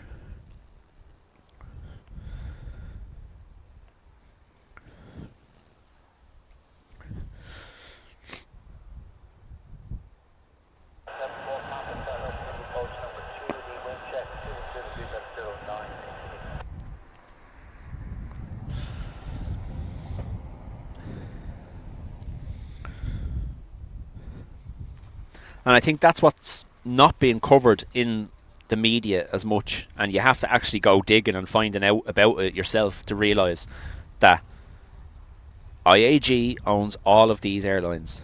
Why are some of them getting the pay increase and Aer Lingus not? Why have they... Oh, look at this. Wow. Battling with the wind. Nicely done though in the end.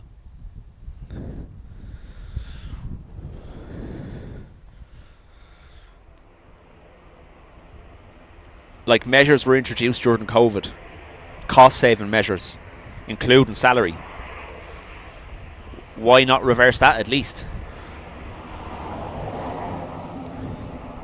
And that's one of the pilots' arguments, that they're trying to keep these COVID measures in place. That's not an emergency anymore. Those measures shouldn't be there. It's kind of like what happened to all of us during the financial crisis in Ireland, where they introduced the additional social contribution that was meant to be a temporary measure to help the country. Here we are, how many years later, still paying it? Ruby, chat to you later.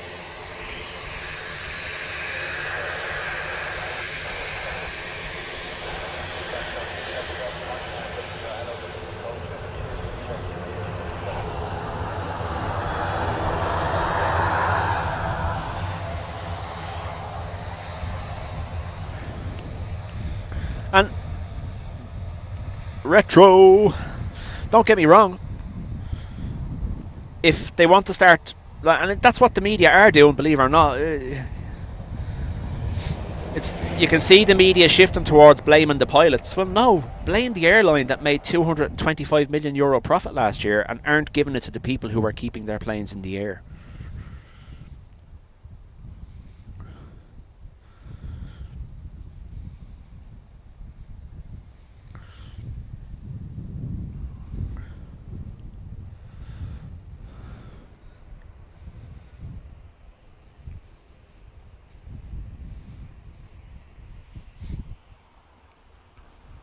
Temporary USCA though, yeah. Temporary. How many years later? We're still paying it.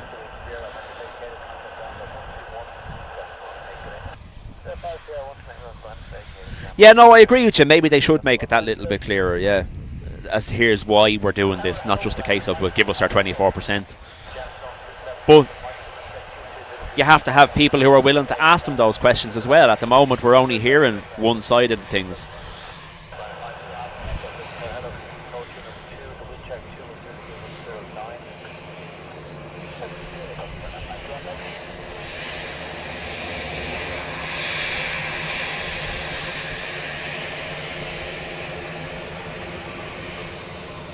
And I'm not taking sides. I'm just...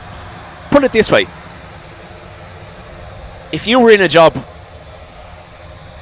which the majority of us are, if you were in a job and you found out that the people who employ you employ someone else in Spain for the exact same job, but they give them 24% more, what would you do?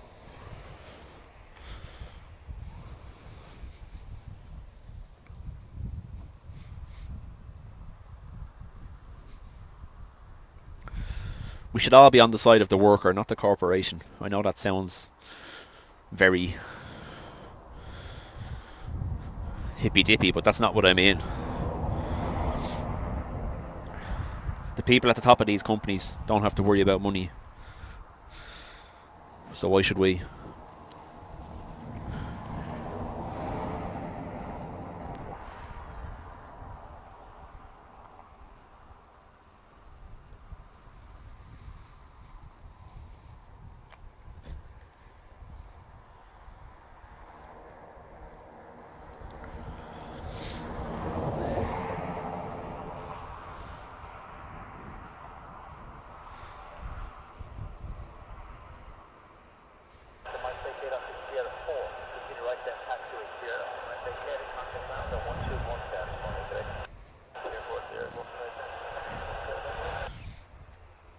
Solidarity with the pilots. No, I know I'm sounding very ranty, but that's not what I mean.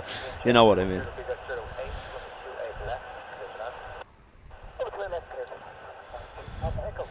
Every time a certain sector of workers seek pay improvements, they're vilified in the news because, oh, well, sure, don't they get well paid as it is? Well, sure. Let's be fair. Your wages, what now is that? 5 years ago? If your wage is the same now as it was 5 years ago, well then you're struggling to pay for things. There's no question about it. So, yeah, anyway. I seen another thing, and I don't know whether it's true or not, and it'll have to, I think it was on The Independent. In 2022, the top executives at Aer Lingus earned €3 million between them, and that's apparently 12 or 13 people. In 2023, that number was 6.3 million between the same people. So they doubled their wage in a year. And if that is true, I can understand.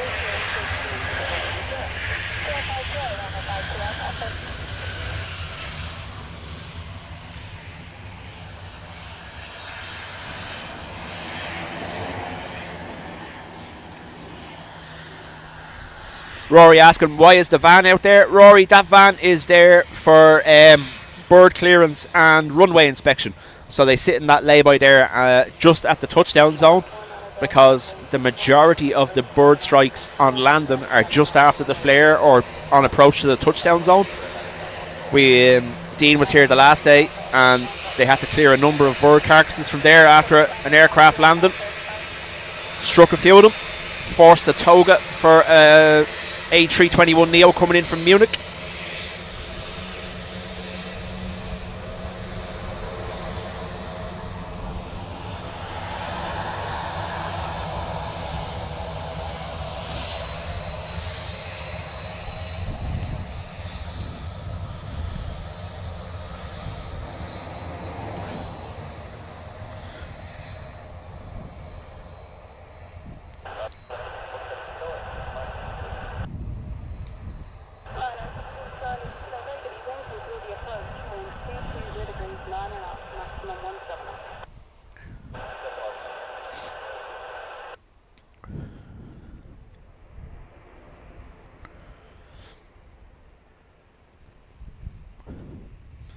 Like, there's very few pilots, and okay, fair enough, the academies are a little bit different now and the direct entry scholarships and cadets are different. But previously, like, for instance, and I've given this example before, I had a maths teacher in school who gave up maths teaching and went to America to become a commercial pilot, all out of his own pocket. He spent 2 years over there and had himself fully certified, came back here, and now I know he's gone back now. I think he's not flying anymore, but he was with Aer Lingus at the time. But like, he done all that out of his own pocket. And there's a lot of pilots like that.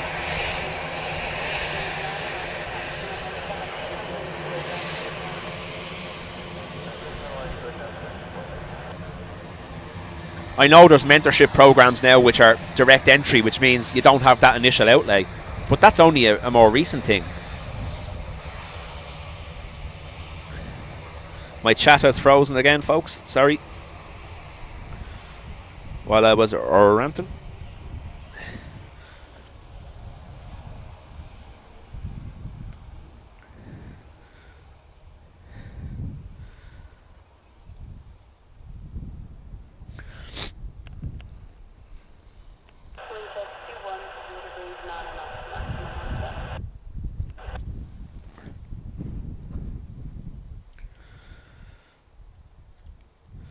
Lottie, welcome along. Ryanair from London Luton, according to Liam. I'll stop now because I'm just getting ranty. Sick and ranty.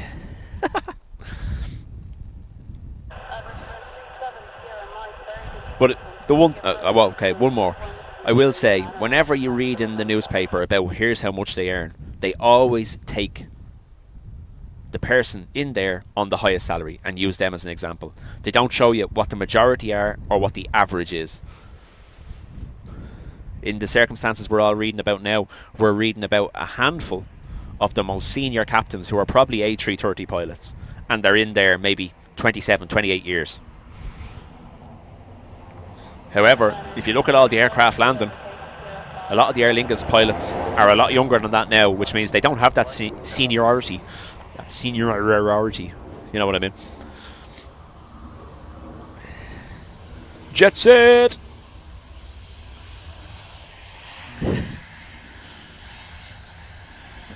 Jet set Dave was asking for you. I did tell him you were out playing today, that you wouldn't be around.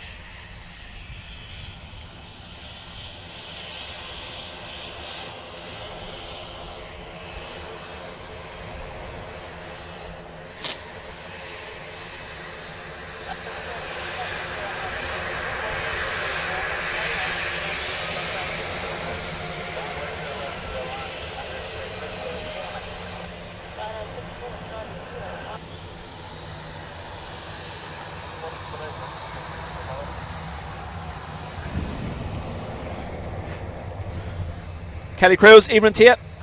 Welcome along.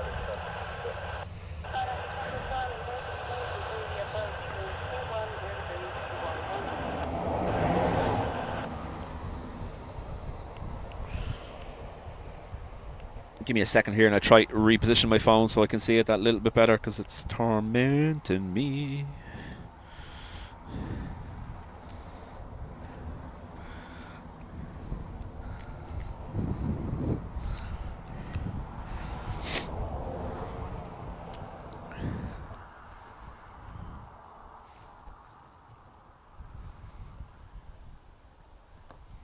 There we go. I can actually see what I'm saying now.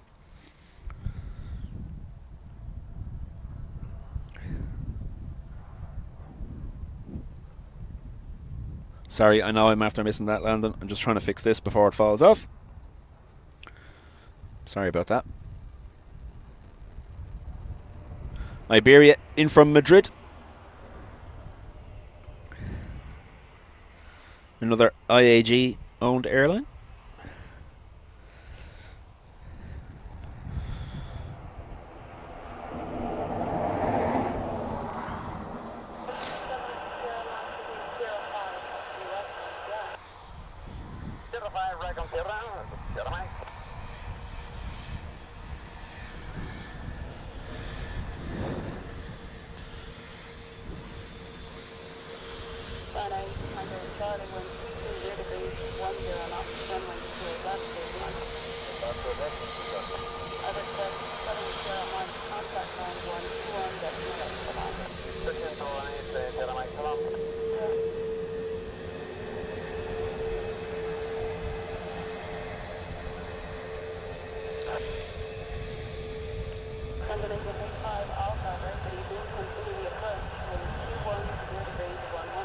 Twofer.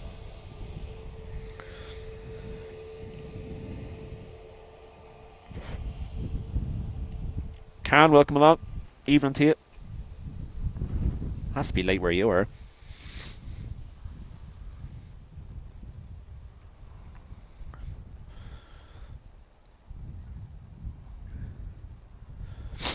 Sorry if I'm sniffing though.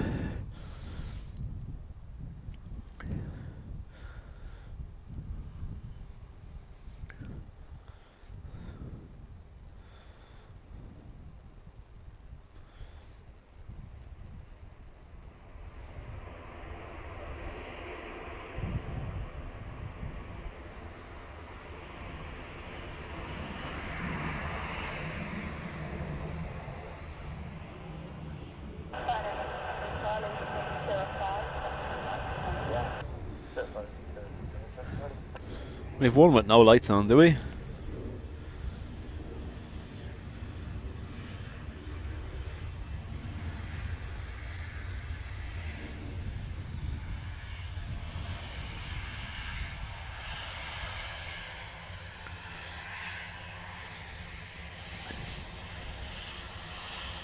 Lana, chat to you shortly.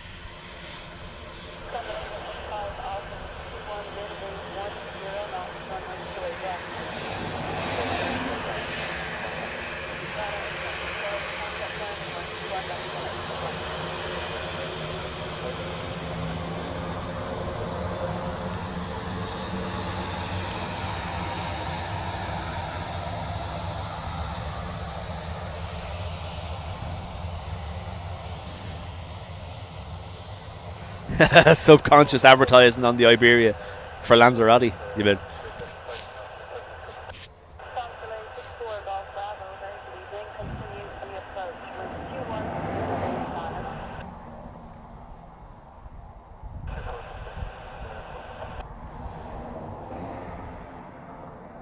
Definitely no lights on whatsoever.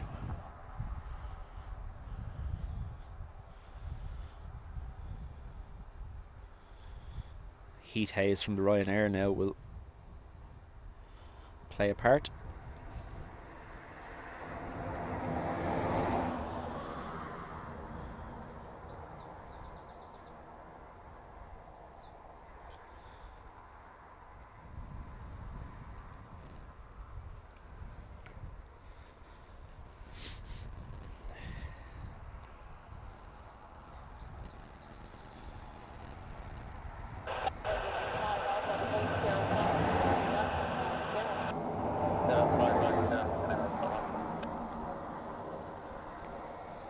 John, evening to you. Oh, I just turned on his lights now.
He's gone to see the ducks.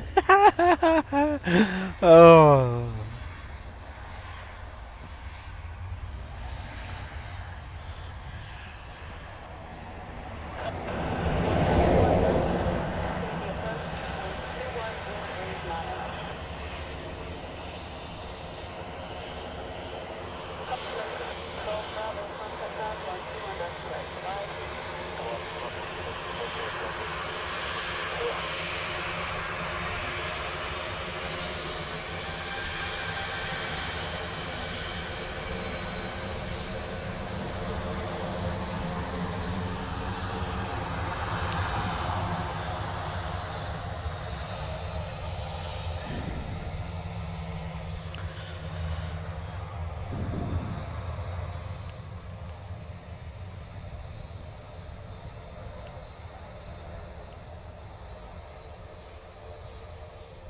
Oh, stay focused. Stop moving.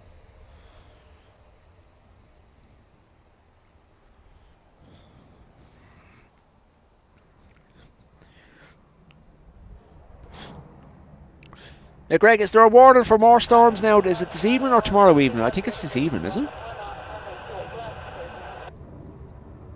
And that's right, yeah. There's 2 depressions they're already monitoring in the Atlantic ahead of hurricane season. Yeah.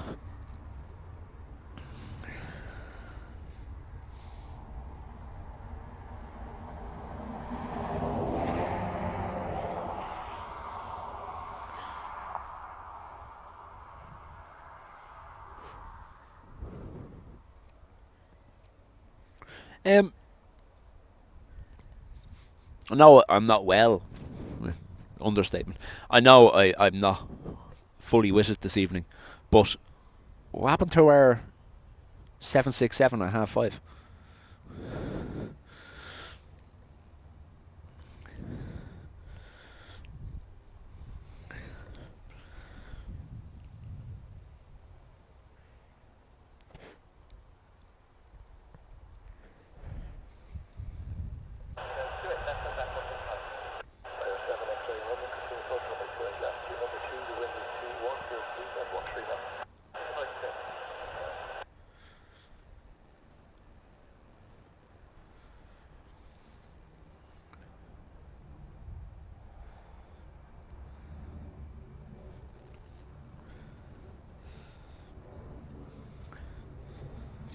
Transavia always reminds me of Dracula.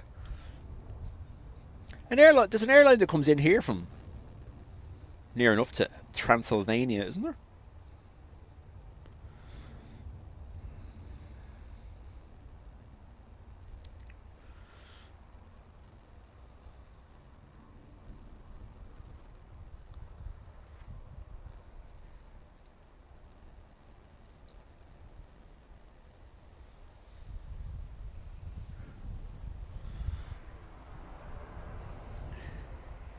I need some Manchester sun.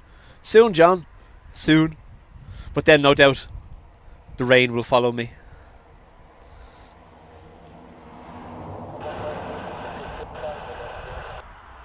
Born to roll. Thank you very much. Jet Set says the weather is just a few hours away. My favourite reversers. Clamshell reversers.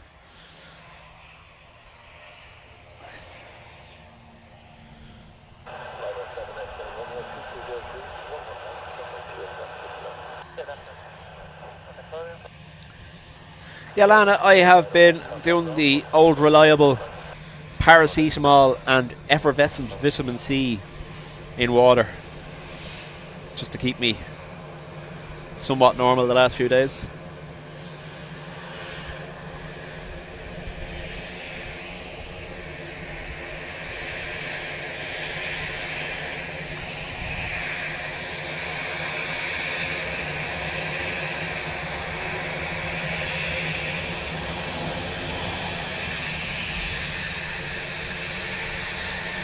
Lauda milking their close up and not waving.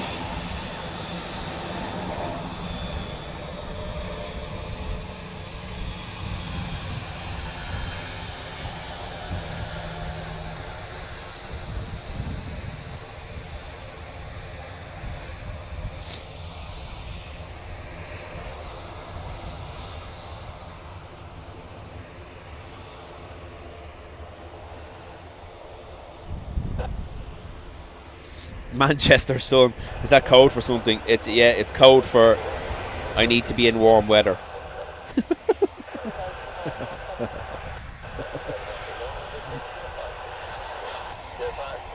The sun only shines on John Walton, you're damn right. Although Simon got a blast of it yesterday, didn't he?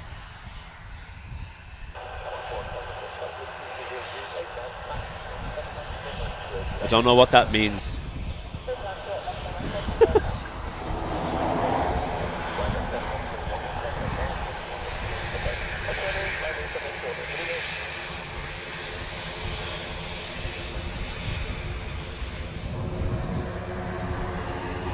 Oh, sorry. Briefing on things.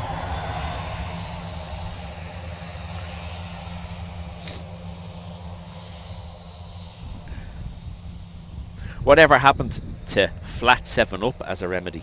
Huh? Literally cured everything that did.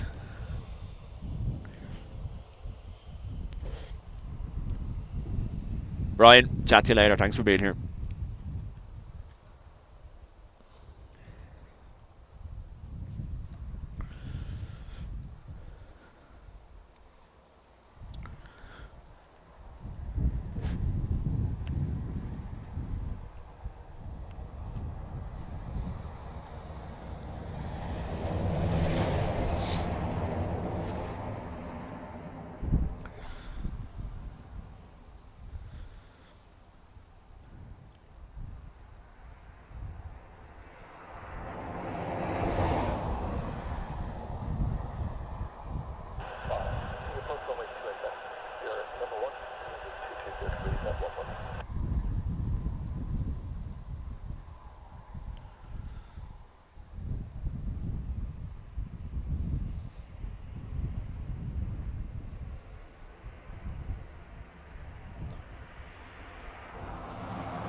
Flat 7 up, good show.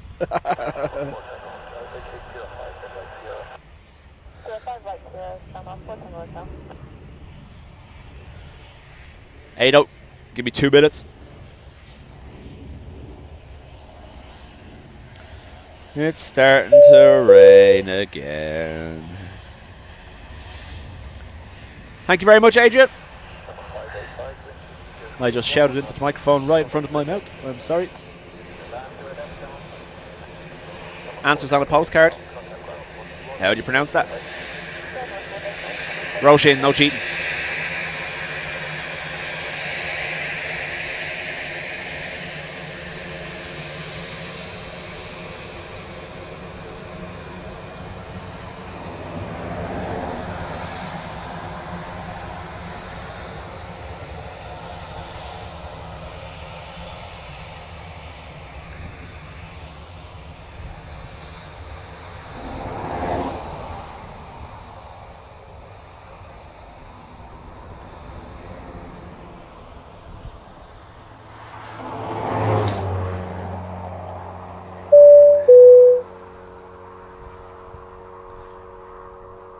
Lana, thank you very much for gifting 10 memberships.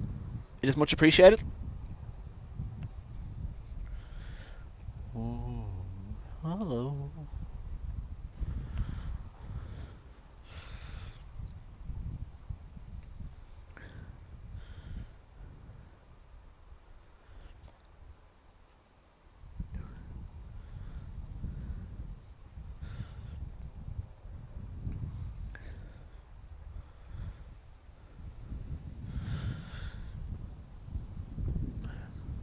Little over an hour's time, we will have our Emirates 777 arrival. Wondering, obviously, how long the cargo 76 is going to be delayed.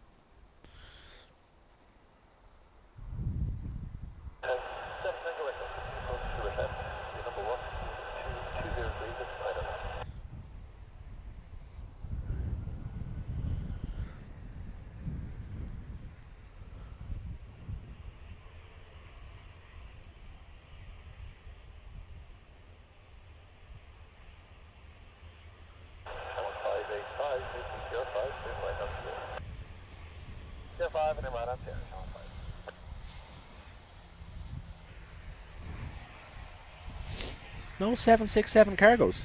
Stand by and I check.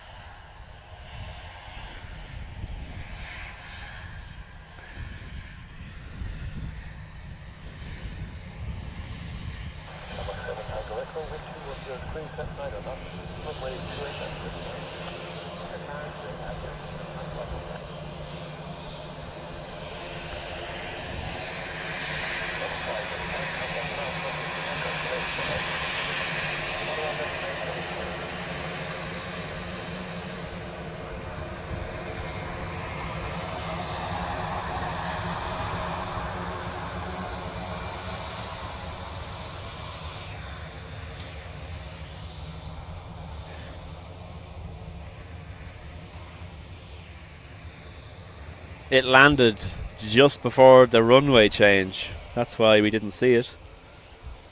There you go. The next one isn't due until 5:30 coming in from half 8 coming in from Shannon. Registration N363UP. So we missed the runway switch done us on the arrival of the first cargo.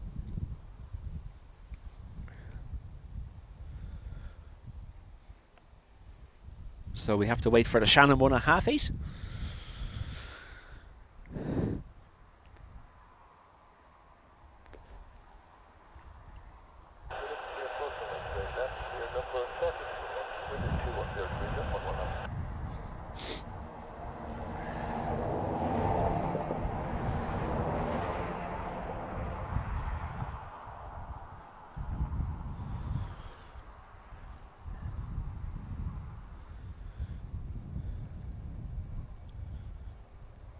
Oh, come on, camera.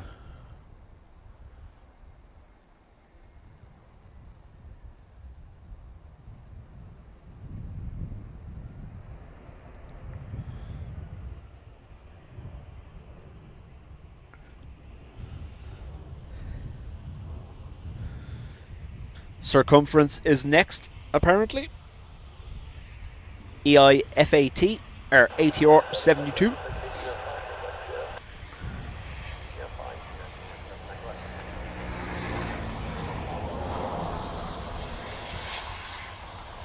Ado, chat to you shortly.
The heavy ATR, huh?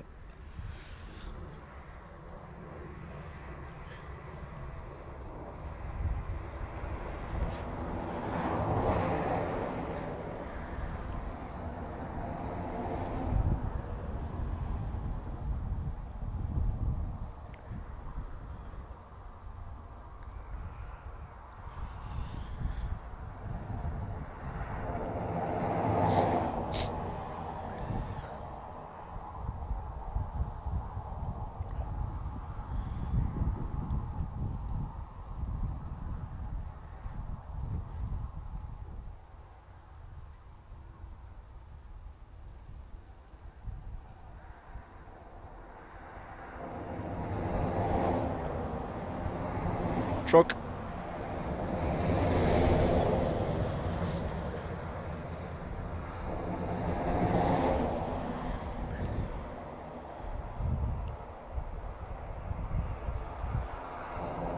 Ted, evening to you.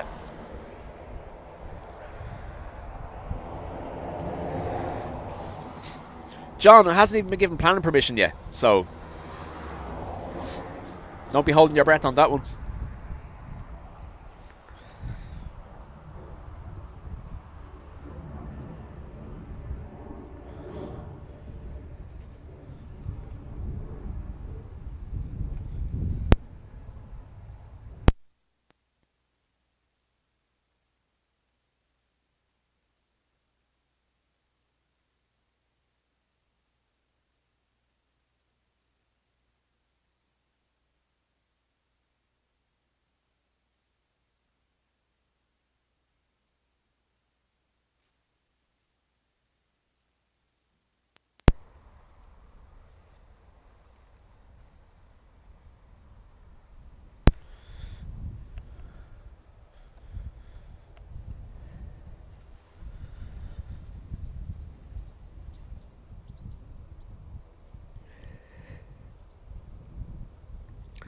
Did Dean miss anything other than me, obviously? But anyway.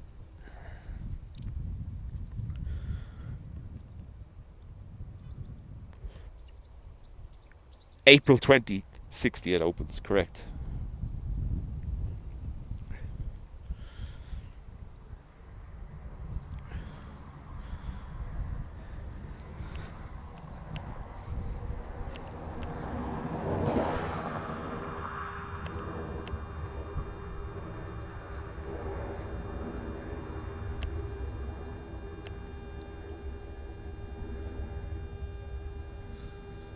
FedEx cargo.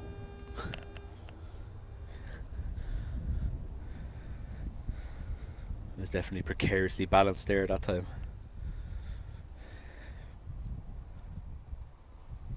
Oh, I know the sound went then, yes. That's so you didn't hear me blowing my nose.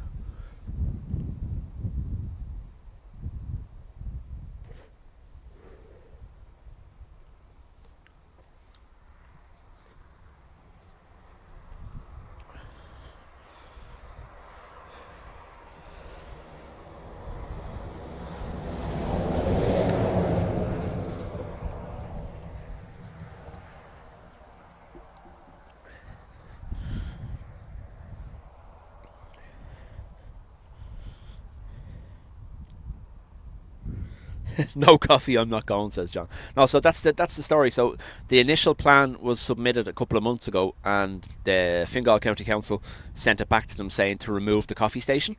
So they've removed the coffee station from it now and resubmitted the plans. But apparently, the most recent I heard was Fingal County Council are now looking for them to put in EV parking spaces. So there's 22 spaces allocated to the new area in the plan.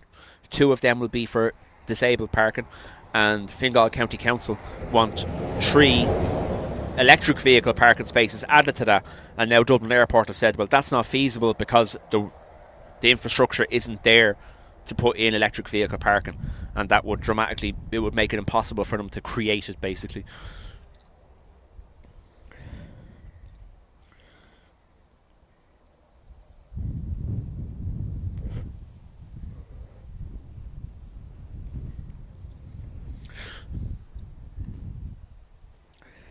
John says, didn't need to know.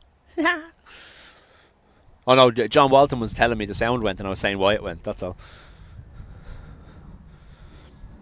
Refused to blow my nose live on the interwebs. Alright, bud.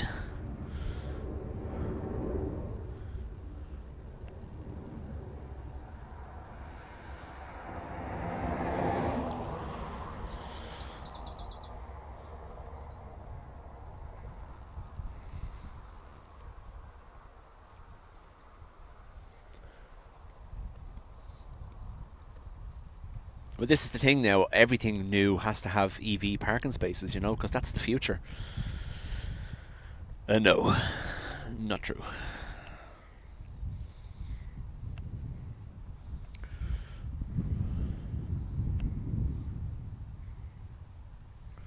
There's a plane up there somewhere. Sorry, I did mess with the focus to get the crow. My bad.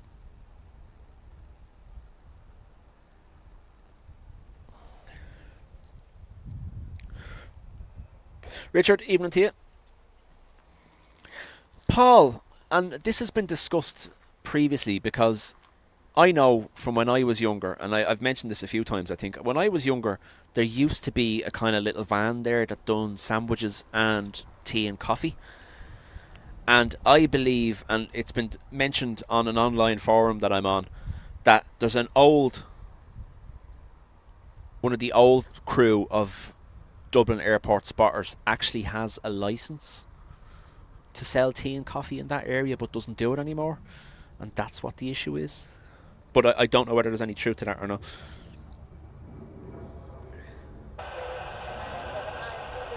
No, they're what are they called? Hooded crows? I'm sure someone will correct me. For ages I called them jackdaws, is that right? I don't know.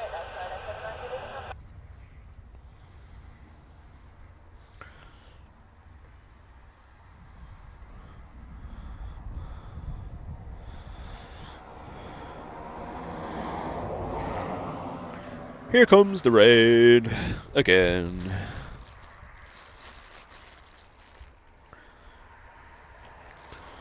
Stand by.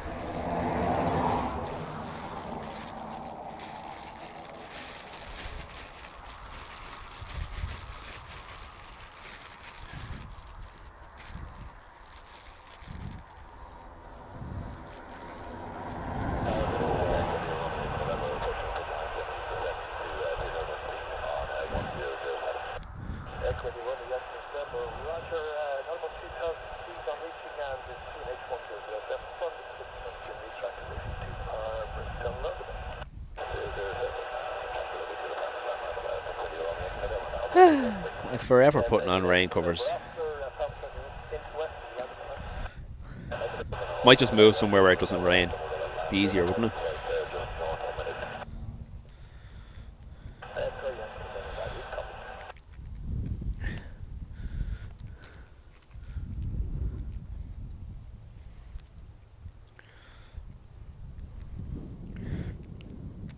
The Dubjet coffee and banana van. Yeah, exactly, yeah. But you wouldn't be able to sell it there because you don't have the license. That person does.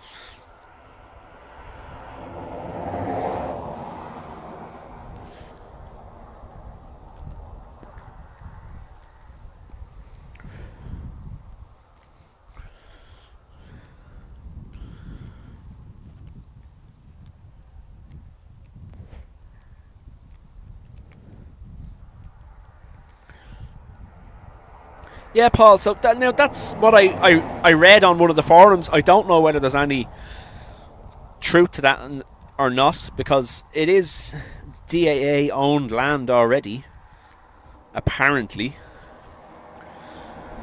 So I don't know how someone would have been given permission to sell something on DAA land. There was a bit of a sink in that one, and we're going to hit the autofocus to fix that. Here we go.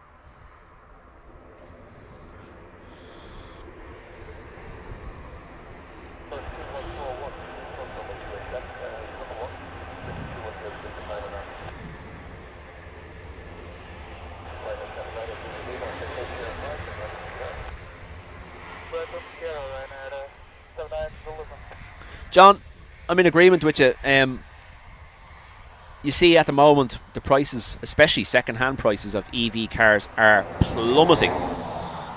The initial popularity wave, that bubble well burst at this stage.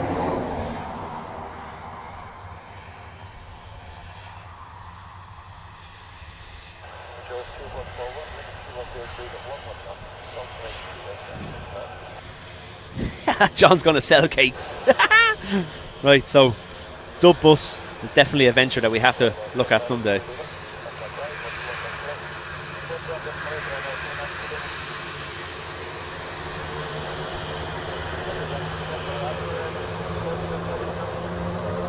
Open top bus, view and platform upstairs, downstairs little coffee shop, John's Millionaire Shortbread, all sorted.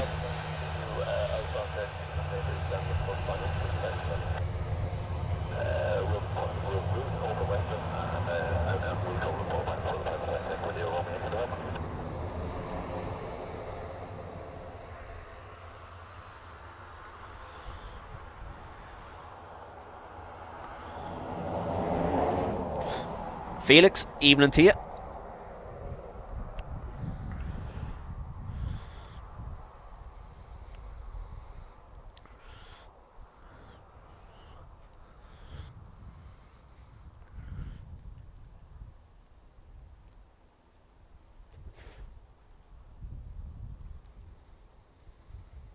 Kind of not the max I want to be zooming there now for the judderiness.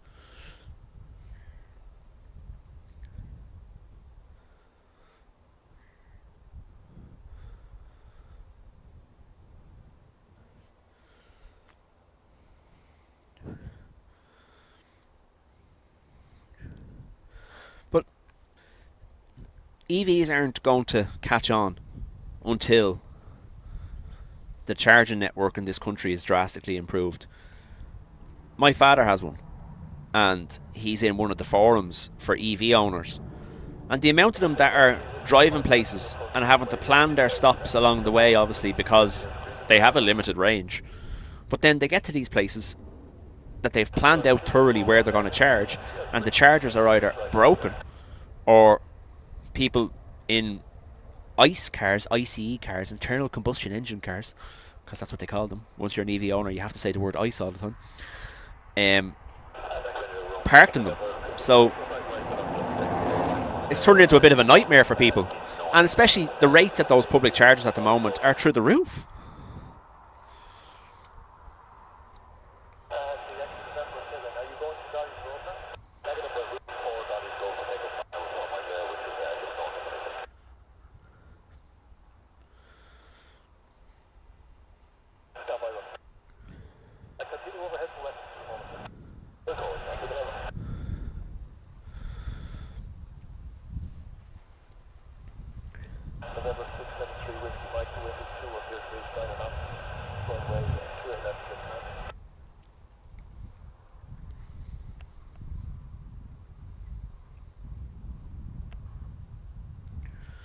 Looks like a falcon from here, am I right? I can't look on my phone because my YouTube keeps dying.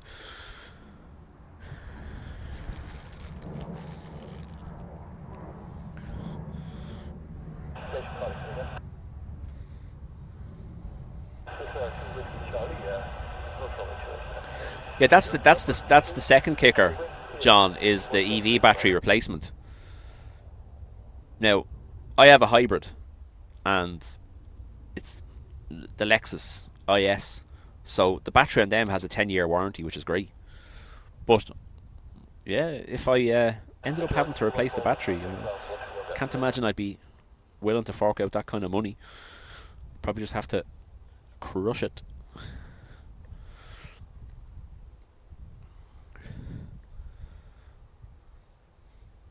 Self-charging hybrid is the only way to go. Anything that needs to be plugged in is a waste of time because you're going to end up having to stop somewhere to plug it in.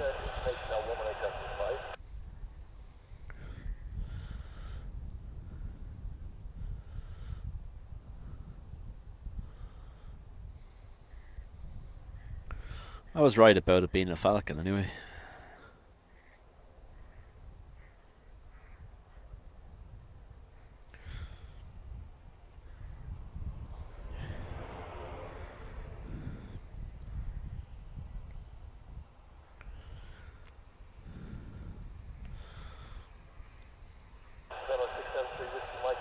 Tis pretty.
Why are you stopping?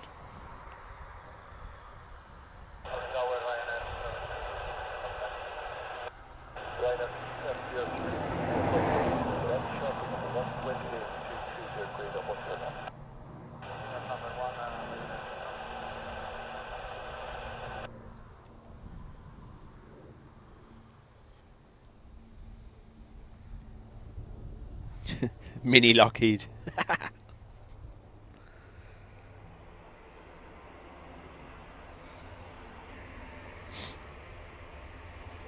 Yeah, now, so if the full battery goes, yes, that is correct. You may as well just scrap the car because apparently it's 15 to 20 grand to replace a battery in an EV. However, if a cell goes, so they've changed it over the years. There's the independent cells in the batteries now. So the likes of if one cell goes bad, that can be replaced, and the cost of that is about €800 per cell. So if you lose one cell, you're not too bad, they can fix it. But if your whole battery goes, yeah, it's pretty much gone. Now, the only thing about that is all these cars have very long warranties.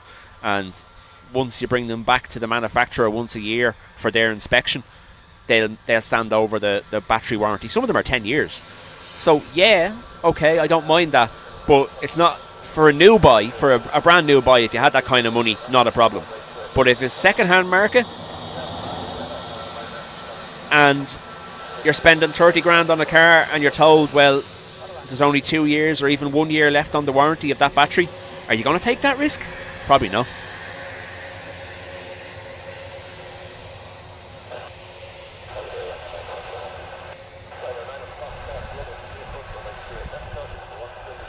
Oh, I forgot the froggy. Don't worry, I got you.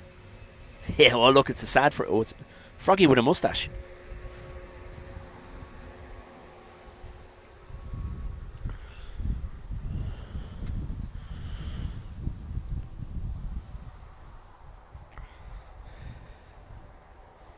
JD, evening to you.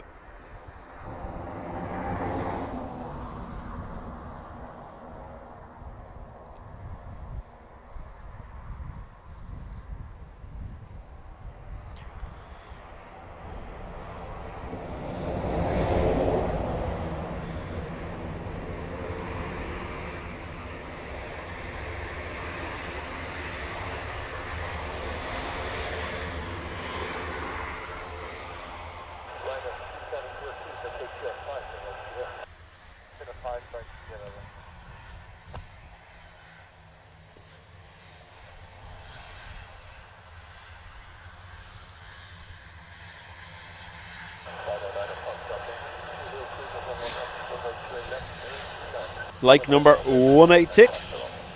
Dimar, thank you very much.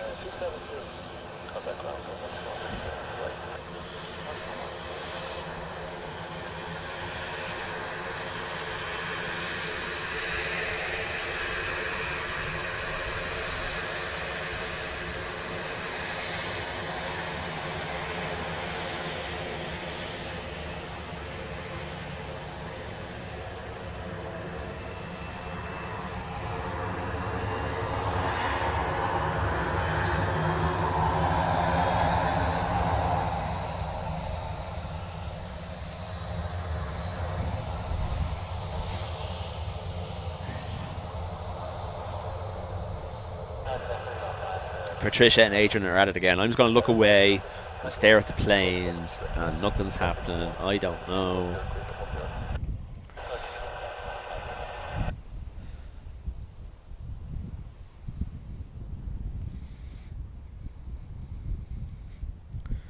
ERB, at this stage, from all the programs I watched when I was little, we should already be able to teleport. What's going on? Cars should be flying and we should be teleporting.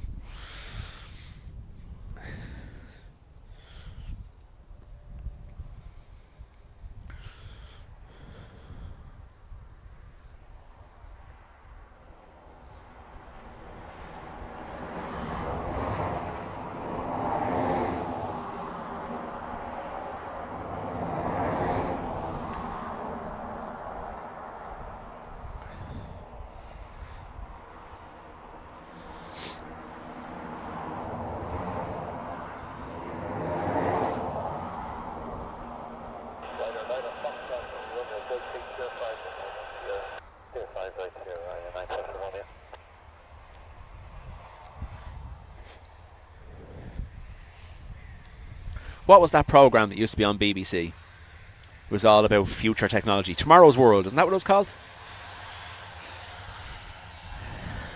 They lied to us.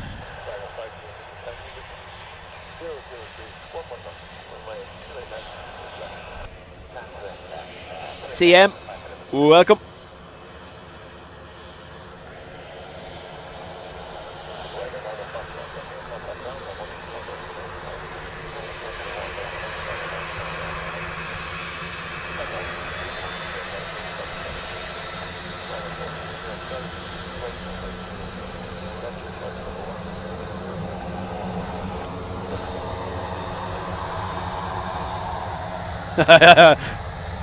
Have to confess, you'd be afraid of using a teleport machine. Yeah.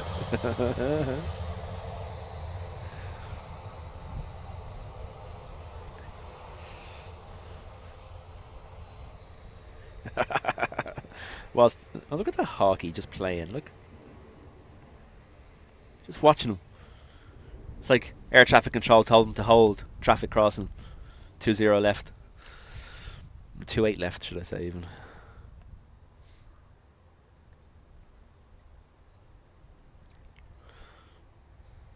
And now he crosses. Class!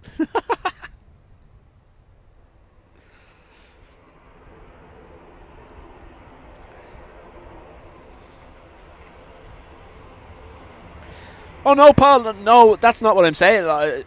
I was just commenting, my father said, now, he is doing a long drive tomorrow, and he is opting to use the hybrid instead of the EV, because it's just on the borderline of his range, and he doesn't want to be getting to the place where they're going and not being able to charge. So they're going to use the hybrid, the self-charging hybrid, and leave the EV at home. But it's just, and again, that's just from him being on these forums where they talk about chargers being out of action or blocked or not working or whatever.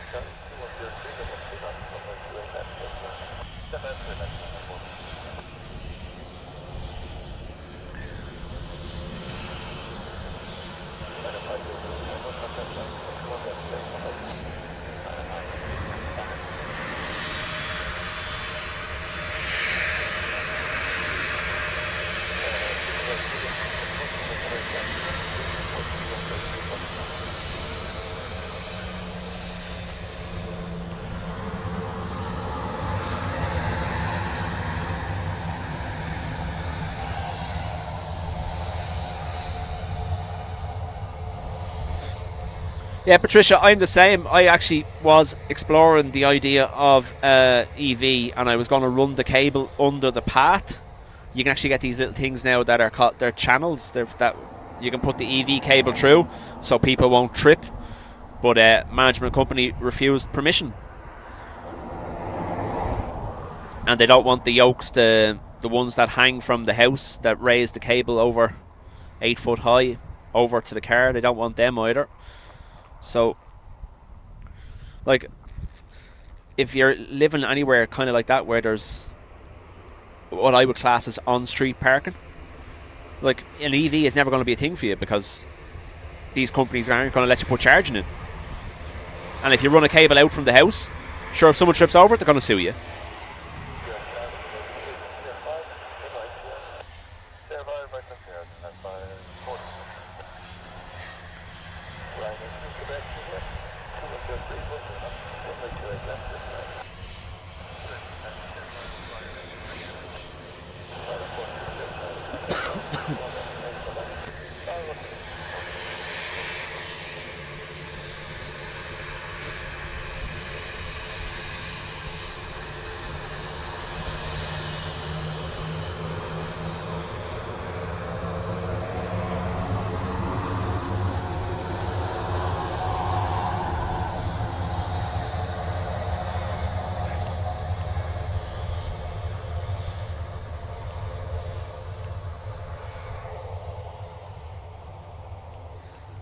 Yeah, Paul, I got my dad to sign up for something similar. It's a special EV owners rate. It's a special rate tariff designed for EV owners, where the rate drops to half between 11 p.m. and 8 a.m. And for 3 of those hours during the night, it actually drops another 10 cents. So you're charging for 12 cents per kilowatt hour. So that's, as soon as he got the EV, I got him to switch to that plan. So now, as well as that, they obviously have the washing machine and dryer as well, and they can put that on Wi-Fi. They can set that up to come on during that low tariff time as well. So yeah, there is savings to be made from it. There's no question about it. It's just very far off mass adoption, unfortunately.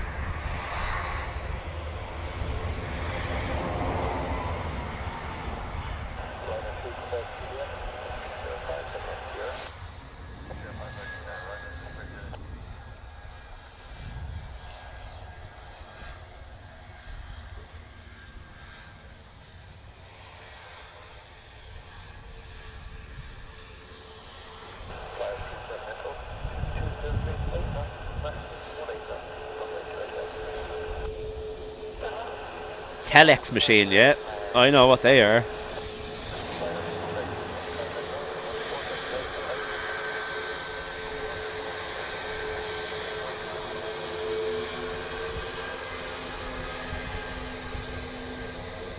There we got the wave.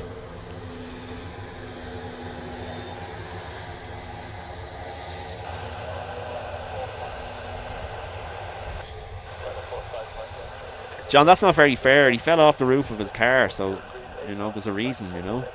Don't be like that to him.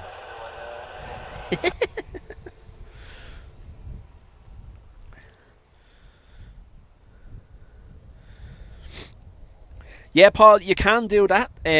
I've been trying to get the farther to explore that. You can get, there's a 12 solar panel package, depending on your roof size, that you can get, that will also store and feed back to the grid. So I think is I'm not going to guess, it's a 5 or a 10 battery in whatever wattage it is. It's hardly giga anyway, but I don't know. But yeah, there's a battery that will store, and then you can charge the EV off that at night time, or you can feed the excess back to the grid and get paid for it.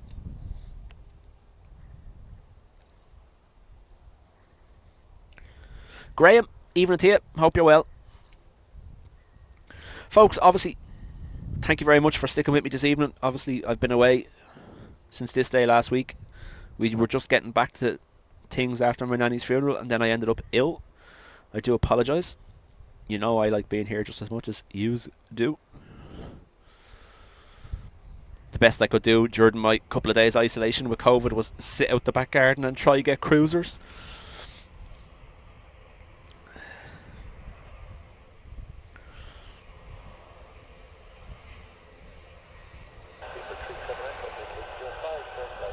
megawatts. There you go, 5 megawatt battery. So you can get a 5 or 10 megawatt battery. Thank you, Adrian.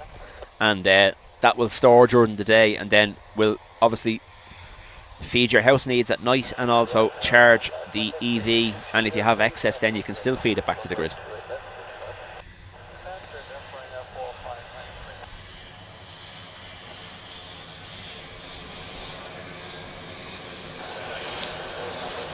British Airways, obvious being an Embraer, it's in from London City.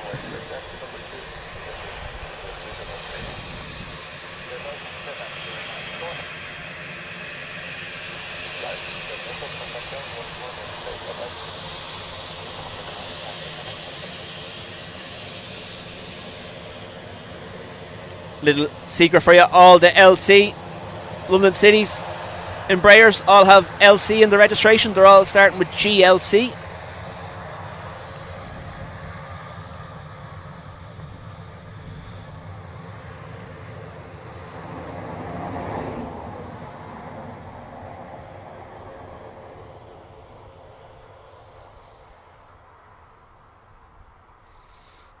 Who's doing Botox?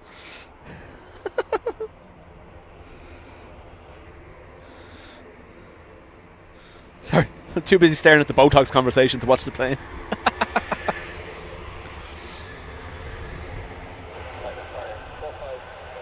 Hello, Nigel. Well, that transfires over from another stream, doesn't it? It's mad how all the different terms and mannerisms from other streams all bleed into one another. Like the Nigel is from Think Planes, isn't it? And not a Wookiee. I like that. Dean.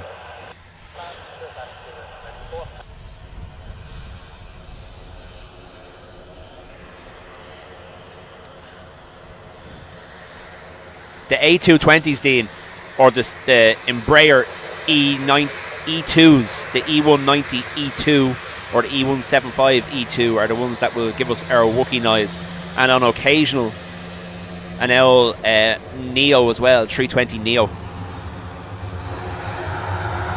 They're all variants of the Pratt & Whitney 1500 or 1900 engine that will give us the L Wookiee hell. So if we see the KLM E2 Embraer, who else brings in an E2 here? Widerøe sometimes bring in the E2, and I think TAP have an E2, don't they?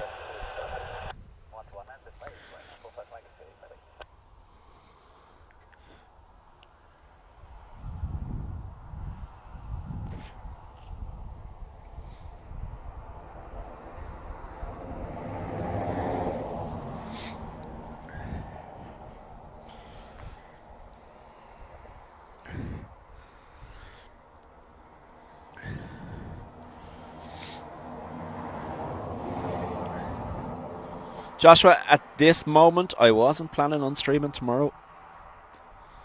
This is my first day back after having been ill the last few days.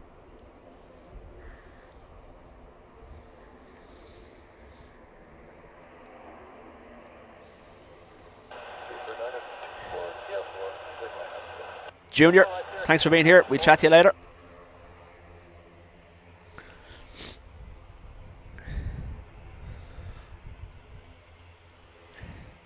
Helen says, obviously because Helen has all the 321 facts, Helen says that the 321 LR with leaps sound like a Wookiee from the inside when the throttle up sometimes. There you go.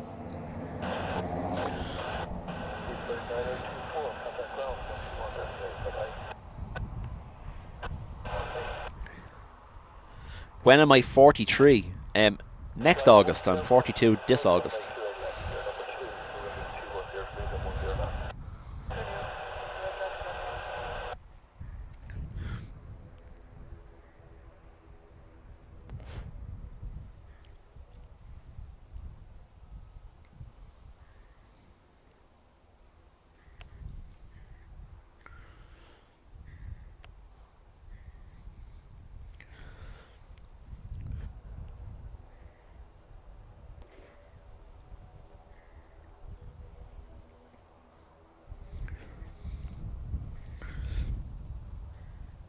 Graham says Gulfstream G650.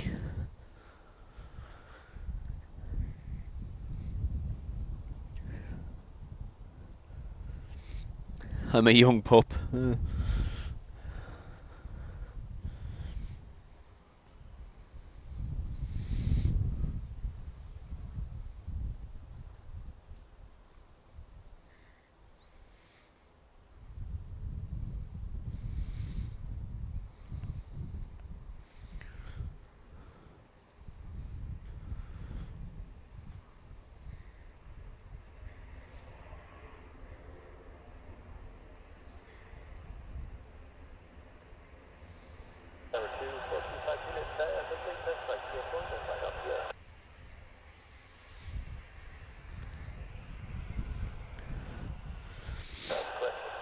No dub bunny or dub rat that I can see anyway. Now, don't get me wrong, there's plenty of people dumping rubbish here, so they're well spoiled, but yeah, no sign of them. N2525J. Nice.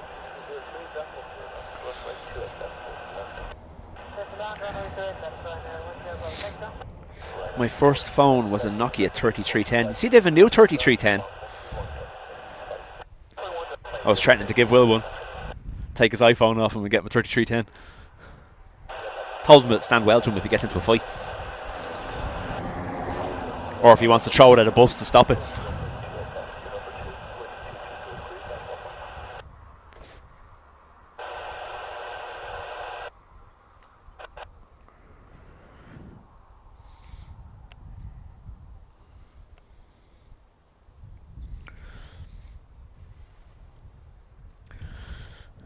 My first phone was the Motorola. Do you remember when Ready to Go first launched here? And it was the Motorola block.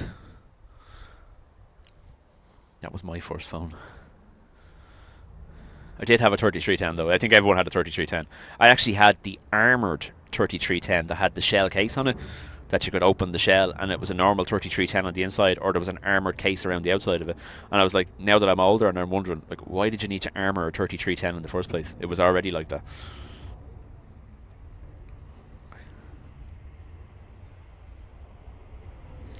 Am I at the child abuse again? What?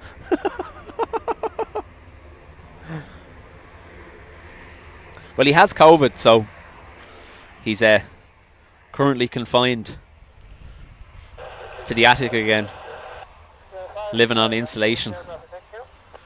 You know.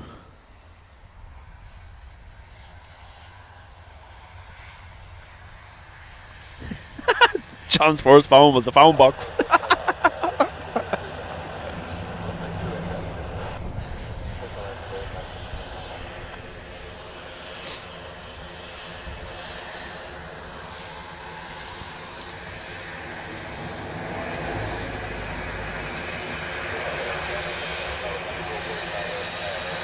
Flashy lights, thank you very much.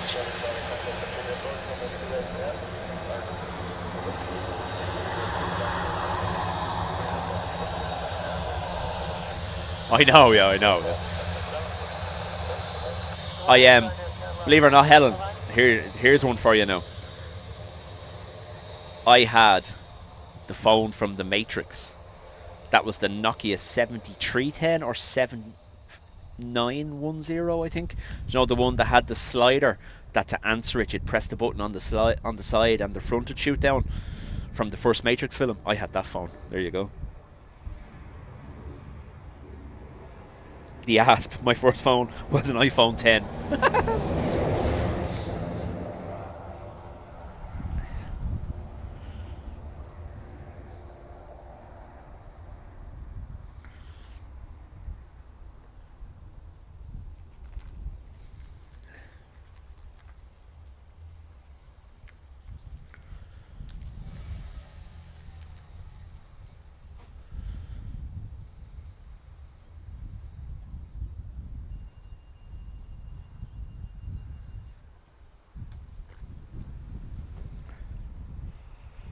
There you go. Ado says the 7710. That's it. Yeah, it was green. It's almost like what's it called? It was kind of shimmered. It was kind of greeny purple. It changed colour as depending on the light. And iridium nearly, that's not the word. But yeah, that was the one. The front shot down on it. And you used to have to make sure that everyone could see you answering it, because you'd have to open it out in front of your body and let the front shoot down so everyone knew you had it.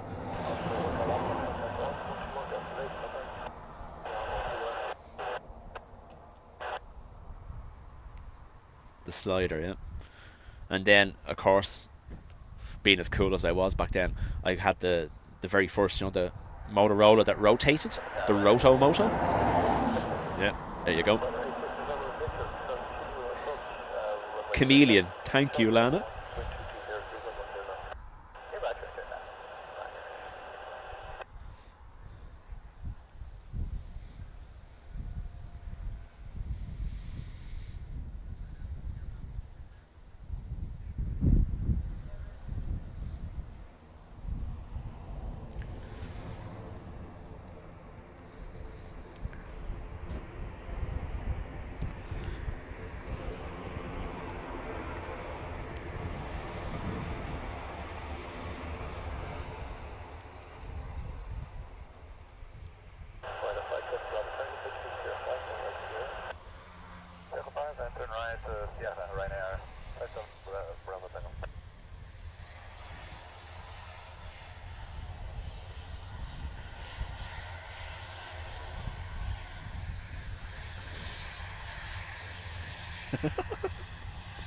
Jerry's the same.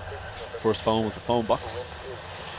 Remember, we used to have call cards. Remember, people used to collect call cards, different kinds of call cards, depending on the design that was on them. Simpler times, folks.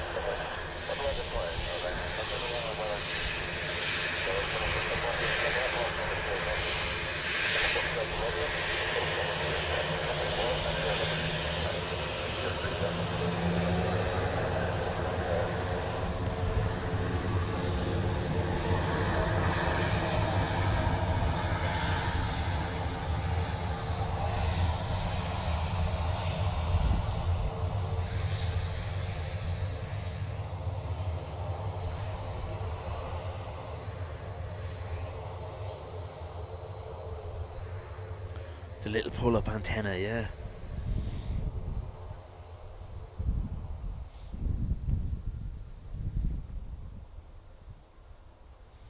I still have my Italia 90 call card. Class!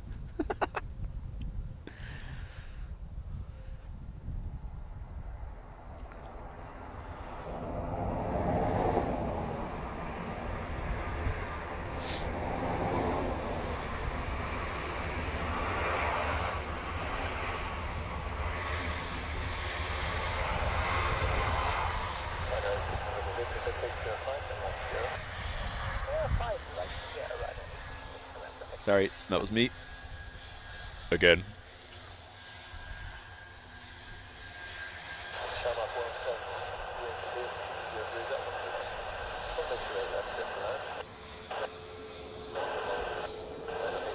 And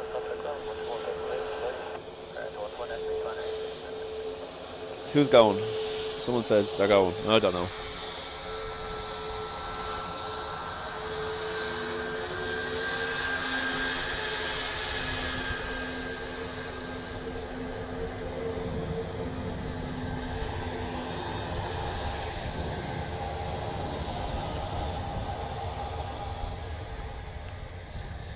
They were a complete brick. You know, it was like, put the emphasis on the B there.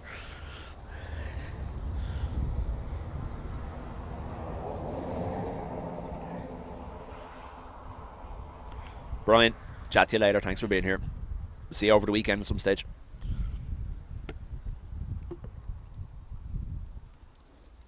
I'm hoping to give Dean a dig out on Saturday with new tech. All going well, Dean, once we turn everything on, and he's going to hate me for that one. Yeah, but we'll see how it goes.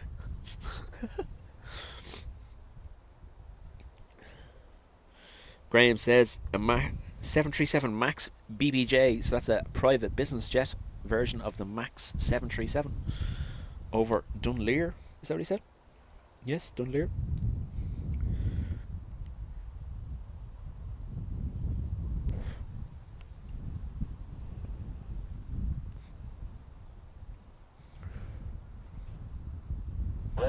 5, runway 28, that's for 6 knots,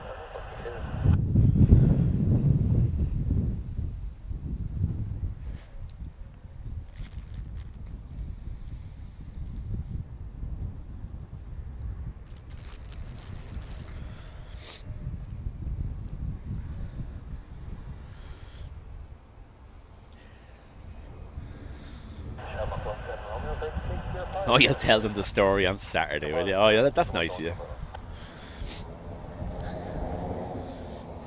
Here's how I had Paul pulling his hair out for an hour.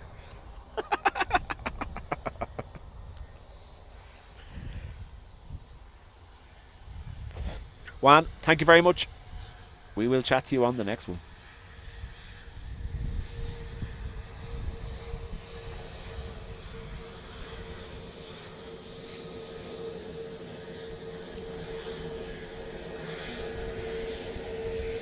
Right, folks, little over an hour to go before our 767 cargo is due in from Shannon.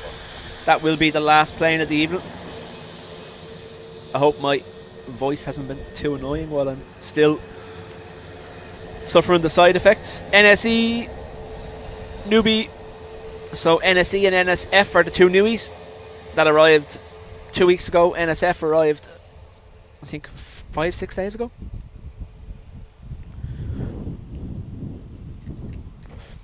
At least we're not talking about milk bottles. People used to collect milk bottles as well. My granda had a Millennium milk bottle and a milk bottle and a World Cup milk bottle.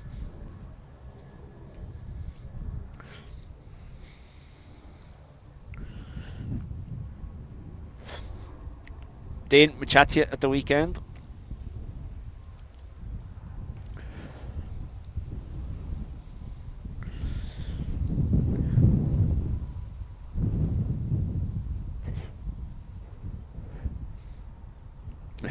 Ted says he used to be able to listen to people's on the 088 on the 088 network on scanners and they didn't even realise it. Sure, it was the same. He used to be able to hear all the emergency services on the scanners as well. That's all gone now.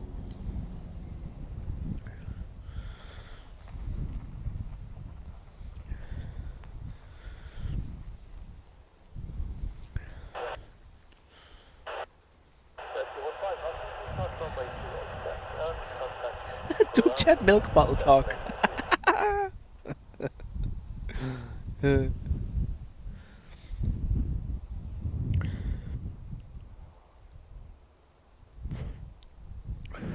Yeah, John, tomorrow is meant to be rather breezy. It's to pick up here tonight just after sundown. It's already in the west. It should be already on the west coast apparently, and it's to pick up here tonight just after sundown, and then tomorrow is meant to be rather breezy here.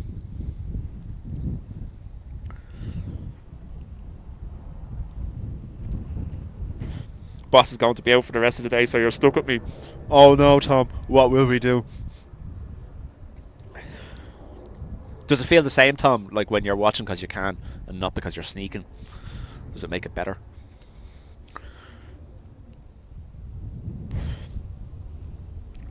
Rob Bowden used to get the box of mystery broken biscuits from the milkman. Rob, my mum still goes on about that. The box, the bag of broken biscuits. Used to be like the best thing ever that they got as children was the broken biscuits. I was like, okay.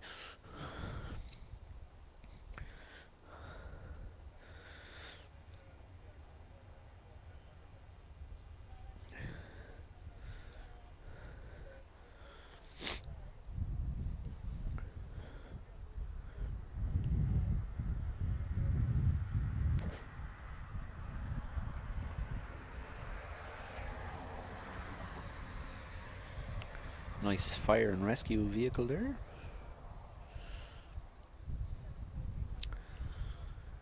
Skoda Enyaq, I believe.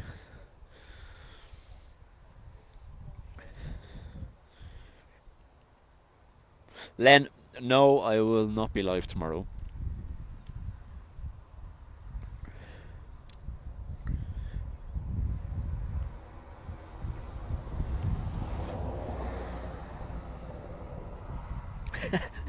A guard in Waterford used to give a shout out to all the criminals on New Year's Eve listening in on the scanner. Class.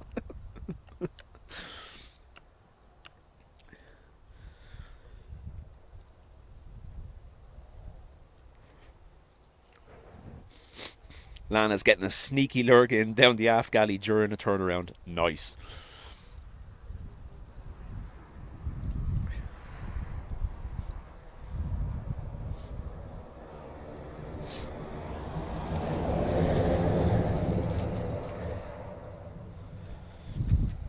Tom says winds were gusting 35 here earlier. Not ideal for the mini Brap. In case those that aren't aware, Tom flies drones.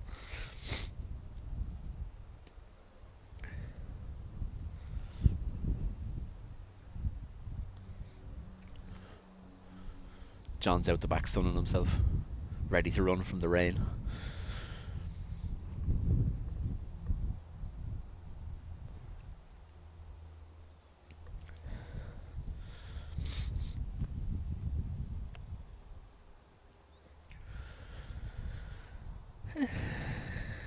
Daryl truck.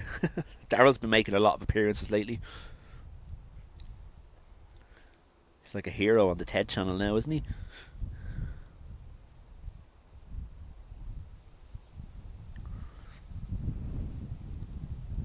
So 6 minutes, we have a Ryanair from Santiago.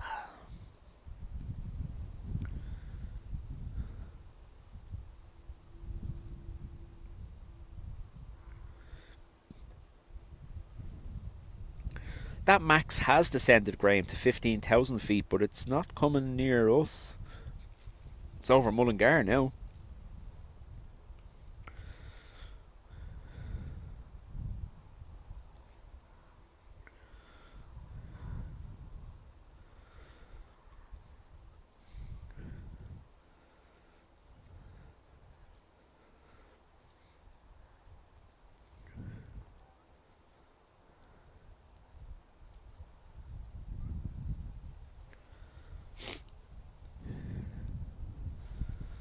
Larry, yes, DHL do fly in. 737 this evening, I believe, is due. And then there's a 757 in the morning times.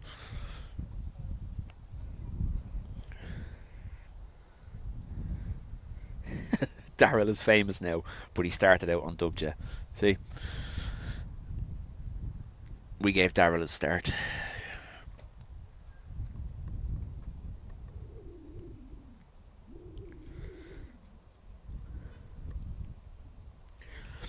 Tom, that's not a bad idea. A lot of people would actually watch that if it was a decent drone, you know, the kind of way. And especially, you know what you're doing as well, so you could make it interesting.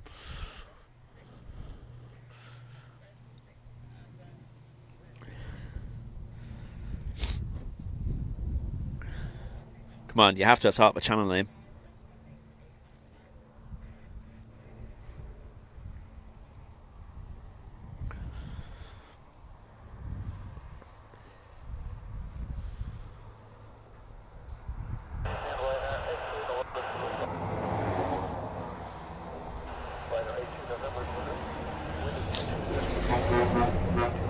FedEx saying hello.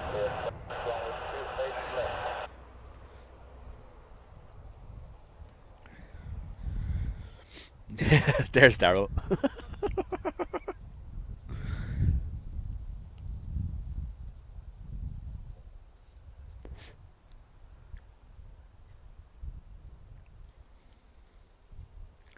Micro Brap flights.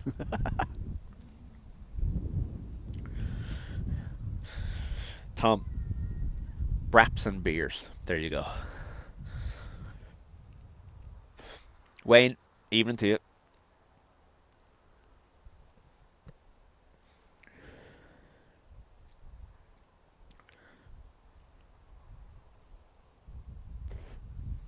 So we do have an aircraft on finals. Finally. Oh, Rain, would you go away?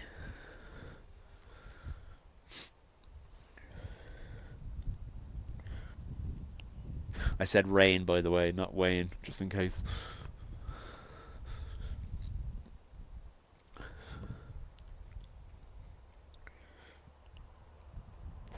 In 23 minutes, Daryl will be in bed.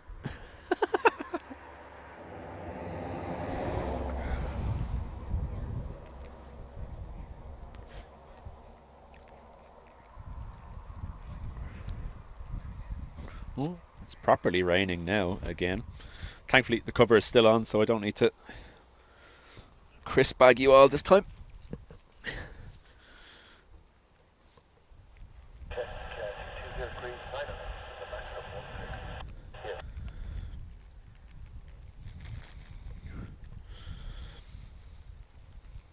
Yep. I would have opted to wear shorts in the rain. That's usually a good idea.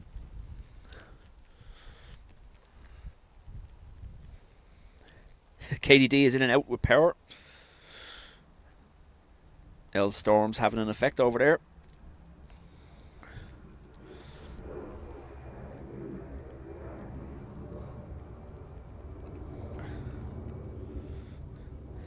Daryl's delivering a new uniform.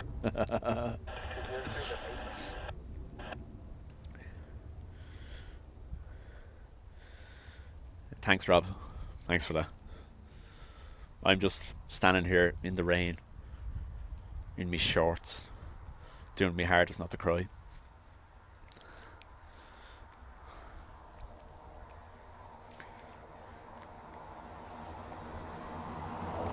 It is heavier than the last few. Patricia, yes.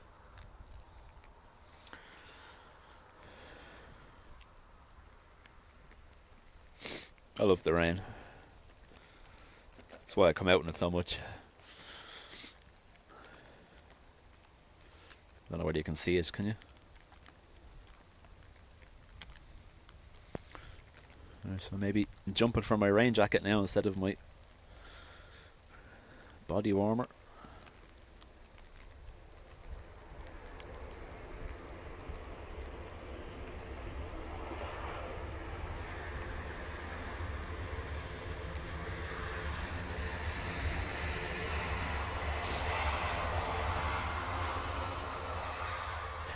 You can blame Jerry. He put the shorts on and now there's a storm.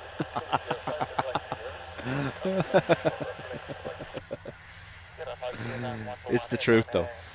I want to turn because there's... Oh, he's moved. Okay.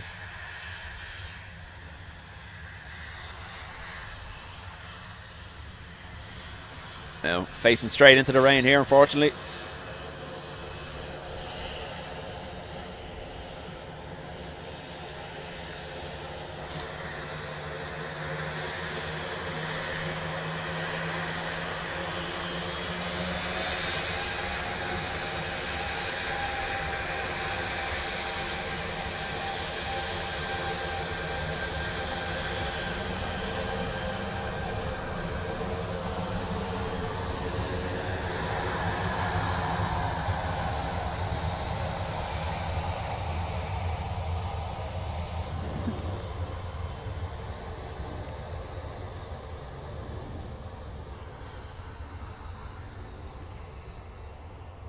Oh, just the bare necessities. Oh my god.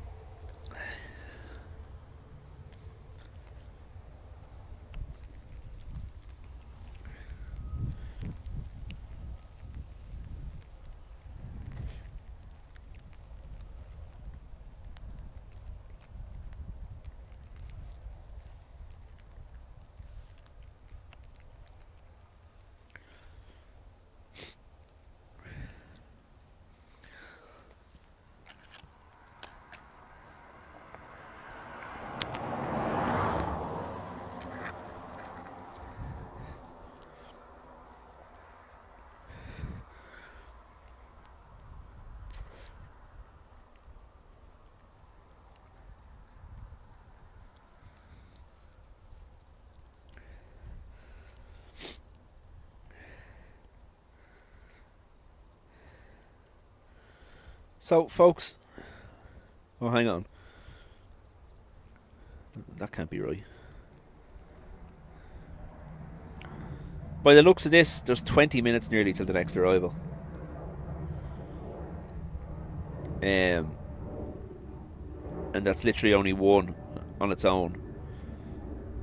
So I don't know what we're going to do here. We'll see what happens. Especially since I'm not feeling well. I don't want to be stopped here in the raid.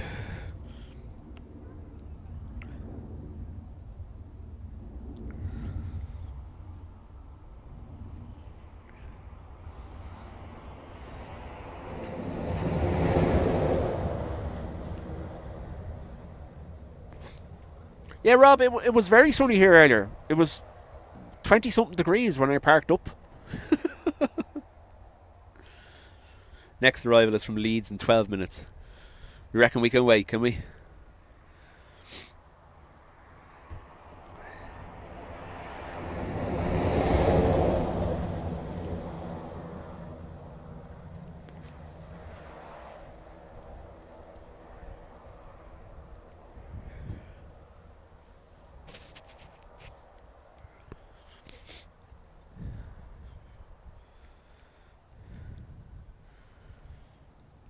That's it, yeah.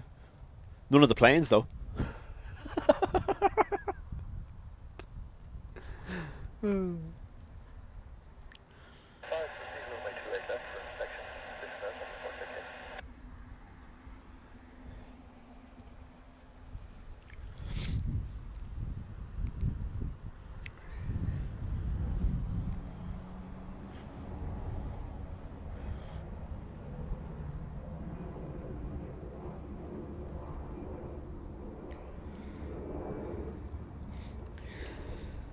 Yeah, we'll see what the story is. I had hoped to end on the 767 that's due about 8:30, but there's no sign of that, yeah? Now, obviously, if it's coming from Shannon, it wouldn't even be airborne yet at this stage, would it?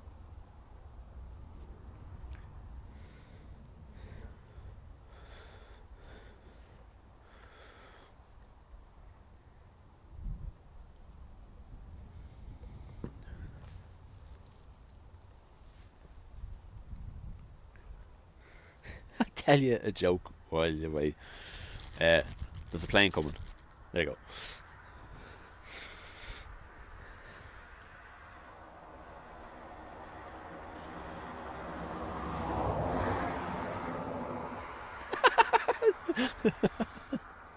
If Jerry cuts his hair, we're getting snow apparently.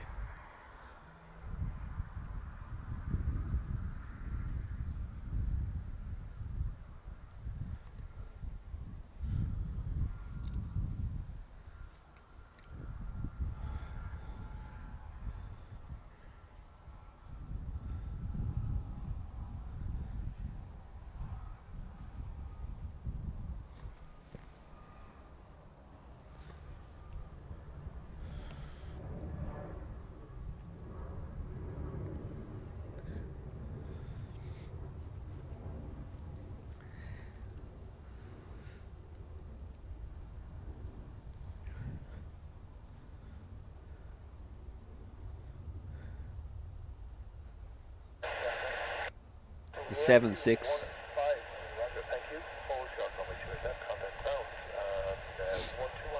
I did okay before step back. We'll let this land, John, this inbound one. It's a max, and we'll see what the story is. We'll see if there's anything in quick succession after it. We'll be okay. But failing that, yeah, we'll call it an evening. Like I said, it was to be a laid back evening anyway. And get me back into the swing of things now again.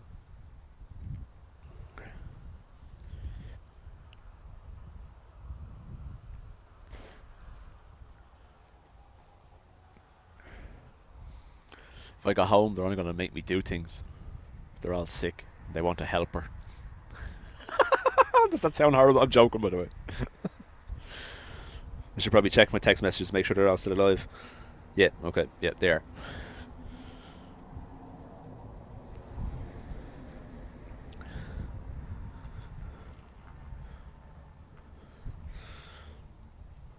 Ah, yeah, no, I get that, yeah. There's no issue.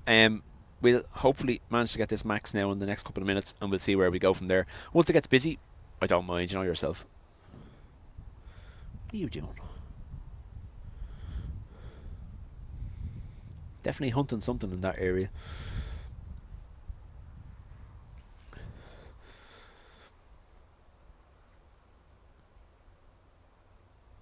Patricia, thank you very much.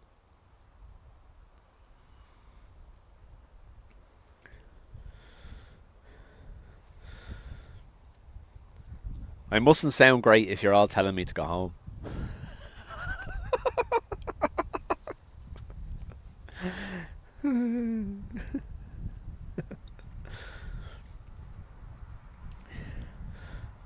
Oh, gone.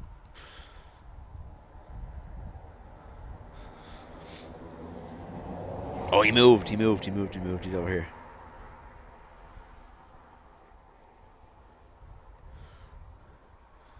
Wouldn't want to be sat in that car.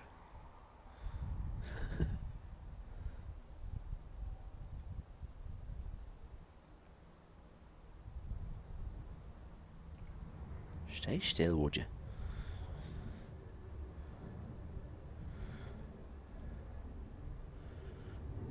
Twofer.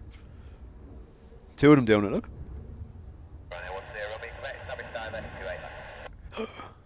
Airplane!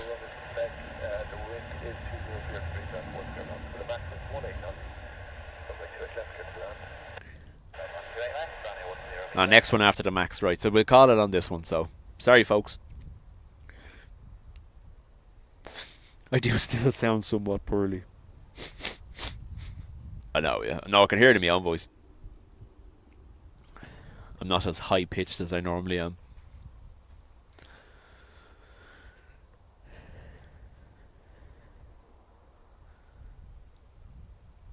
Oh yeah, Tom, 4th of July weekend, isn't it?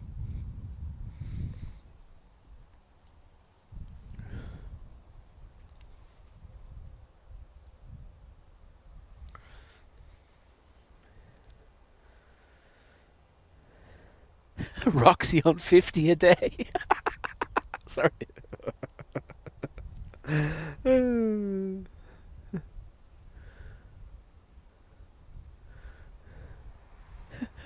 Tonight's stream sponsored by Dubs now. Kleenex, sponsored by Kleenex. Okay. Thanks, folks, for being with me. And like I said, we'll get back into the swing of things now. We'll see how I'm fixed. I know Dean is scheduled for Saturday, and I'll be giving him a dig out just with the tech side of things. So I'll see what I can muster up. If I can do something Friday, I will. But failing that, I won't stream the same time as Dean on Saturday, so probably Sunday. Husky is the word. Nice.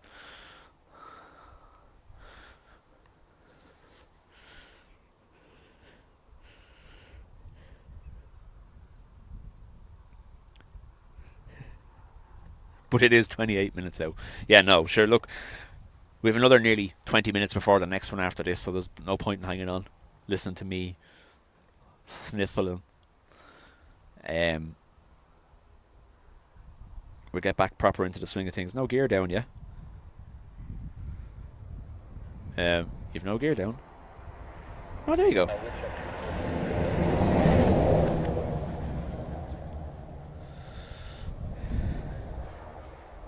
Thank you to everyone who has super chatted or gifted memberships during the stream. As always, it is much appreciated. And to our mods, thank you for being here to deal with whatever may arise with your aluminium baseball bats. Courtesy of John Walton, he gave everyone upgrades.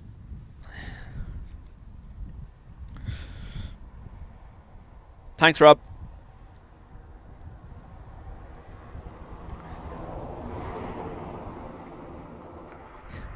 More drugs and plenty of water. Isn't that like the answer to all of life's problems? Not me.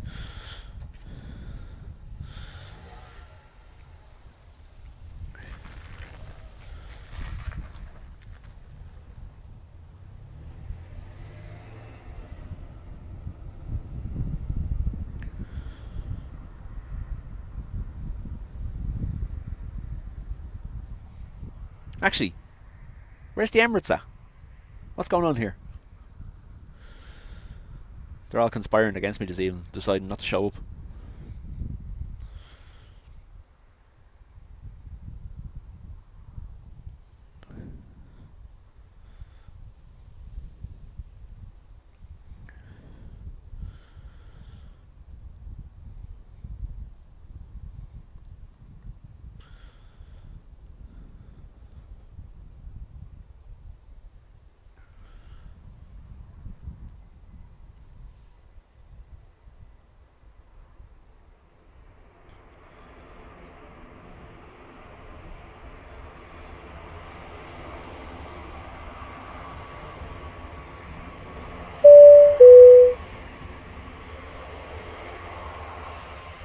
Graham, thank you very much for gifting those memberships. Yeah, 5 minutes ago, line X1 0 running.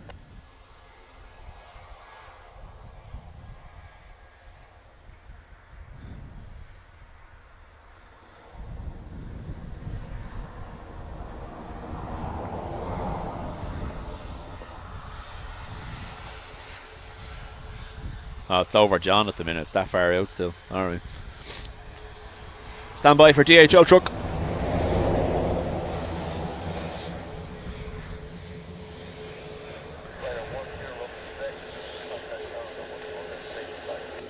Thanks, Graham.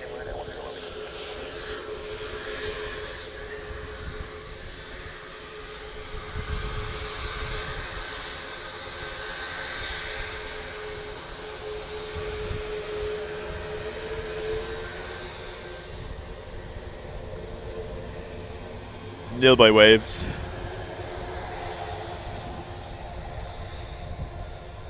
So, I already got it. Oh no, it's a bolt, isn't it? Thought it already had a few marks on it for a brand new plane.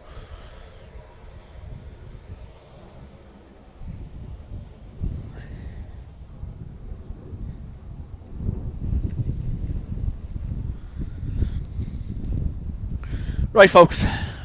Thank you very much for being here. And Telegram, Facebook groups, I'll update you with the next one. Like I said, Dean is down for Saturday, and I'm going to give him a jig out because I've set him up with something new. So we'll see what the story is. I'm hoping if I can do something Friday, I will. But failing that, Sunday. And Will may even be out of isolation by then, so you never know. Right. Good night. Thank you very much, everyone, and we'll chat to you later on.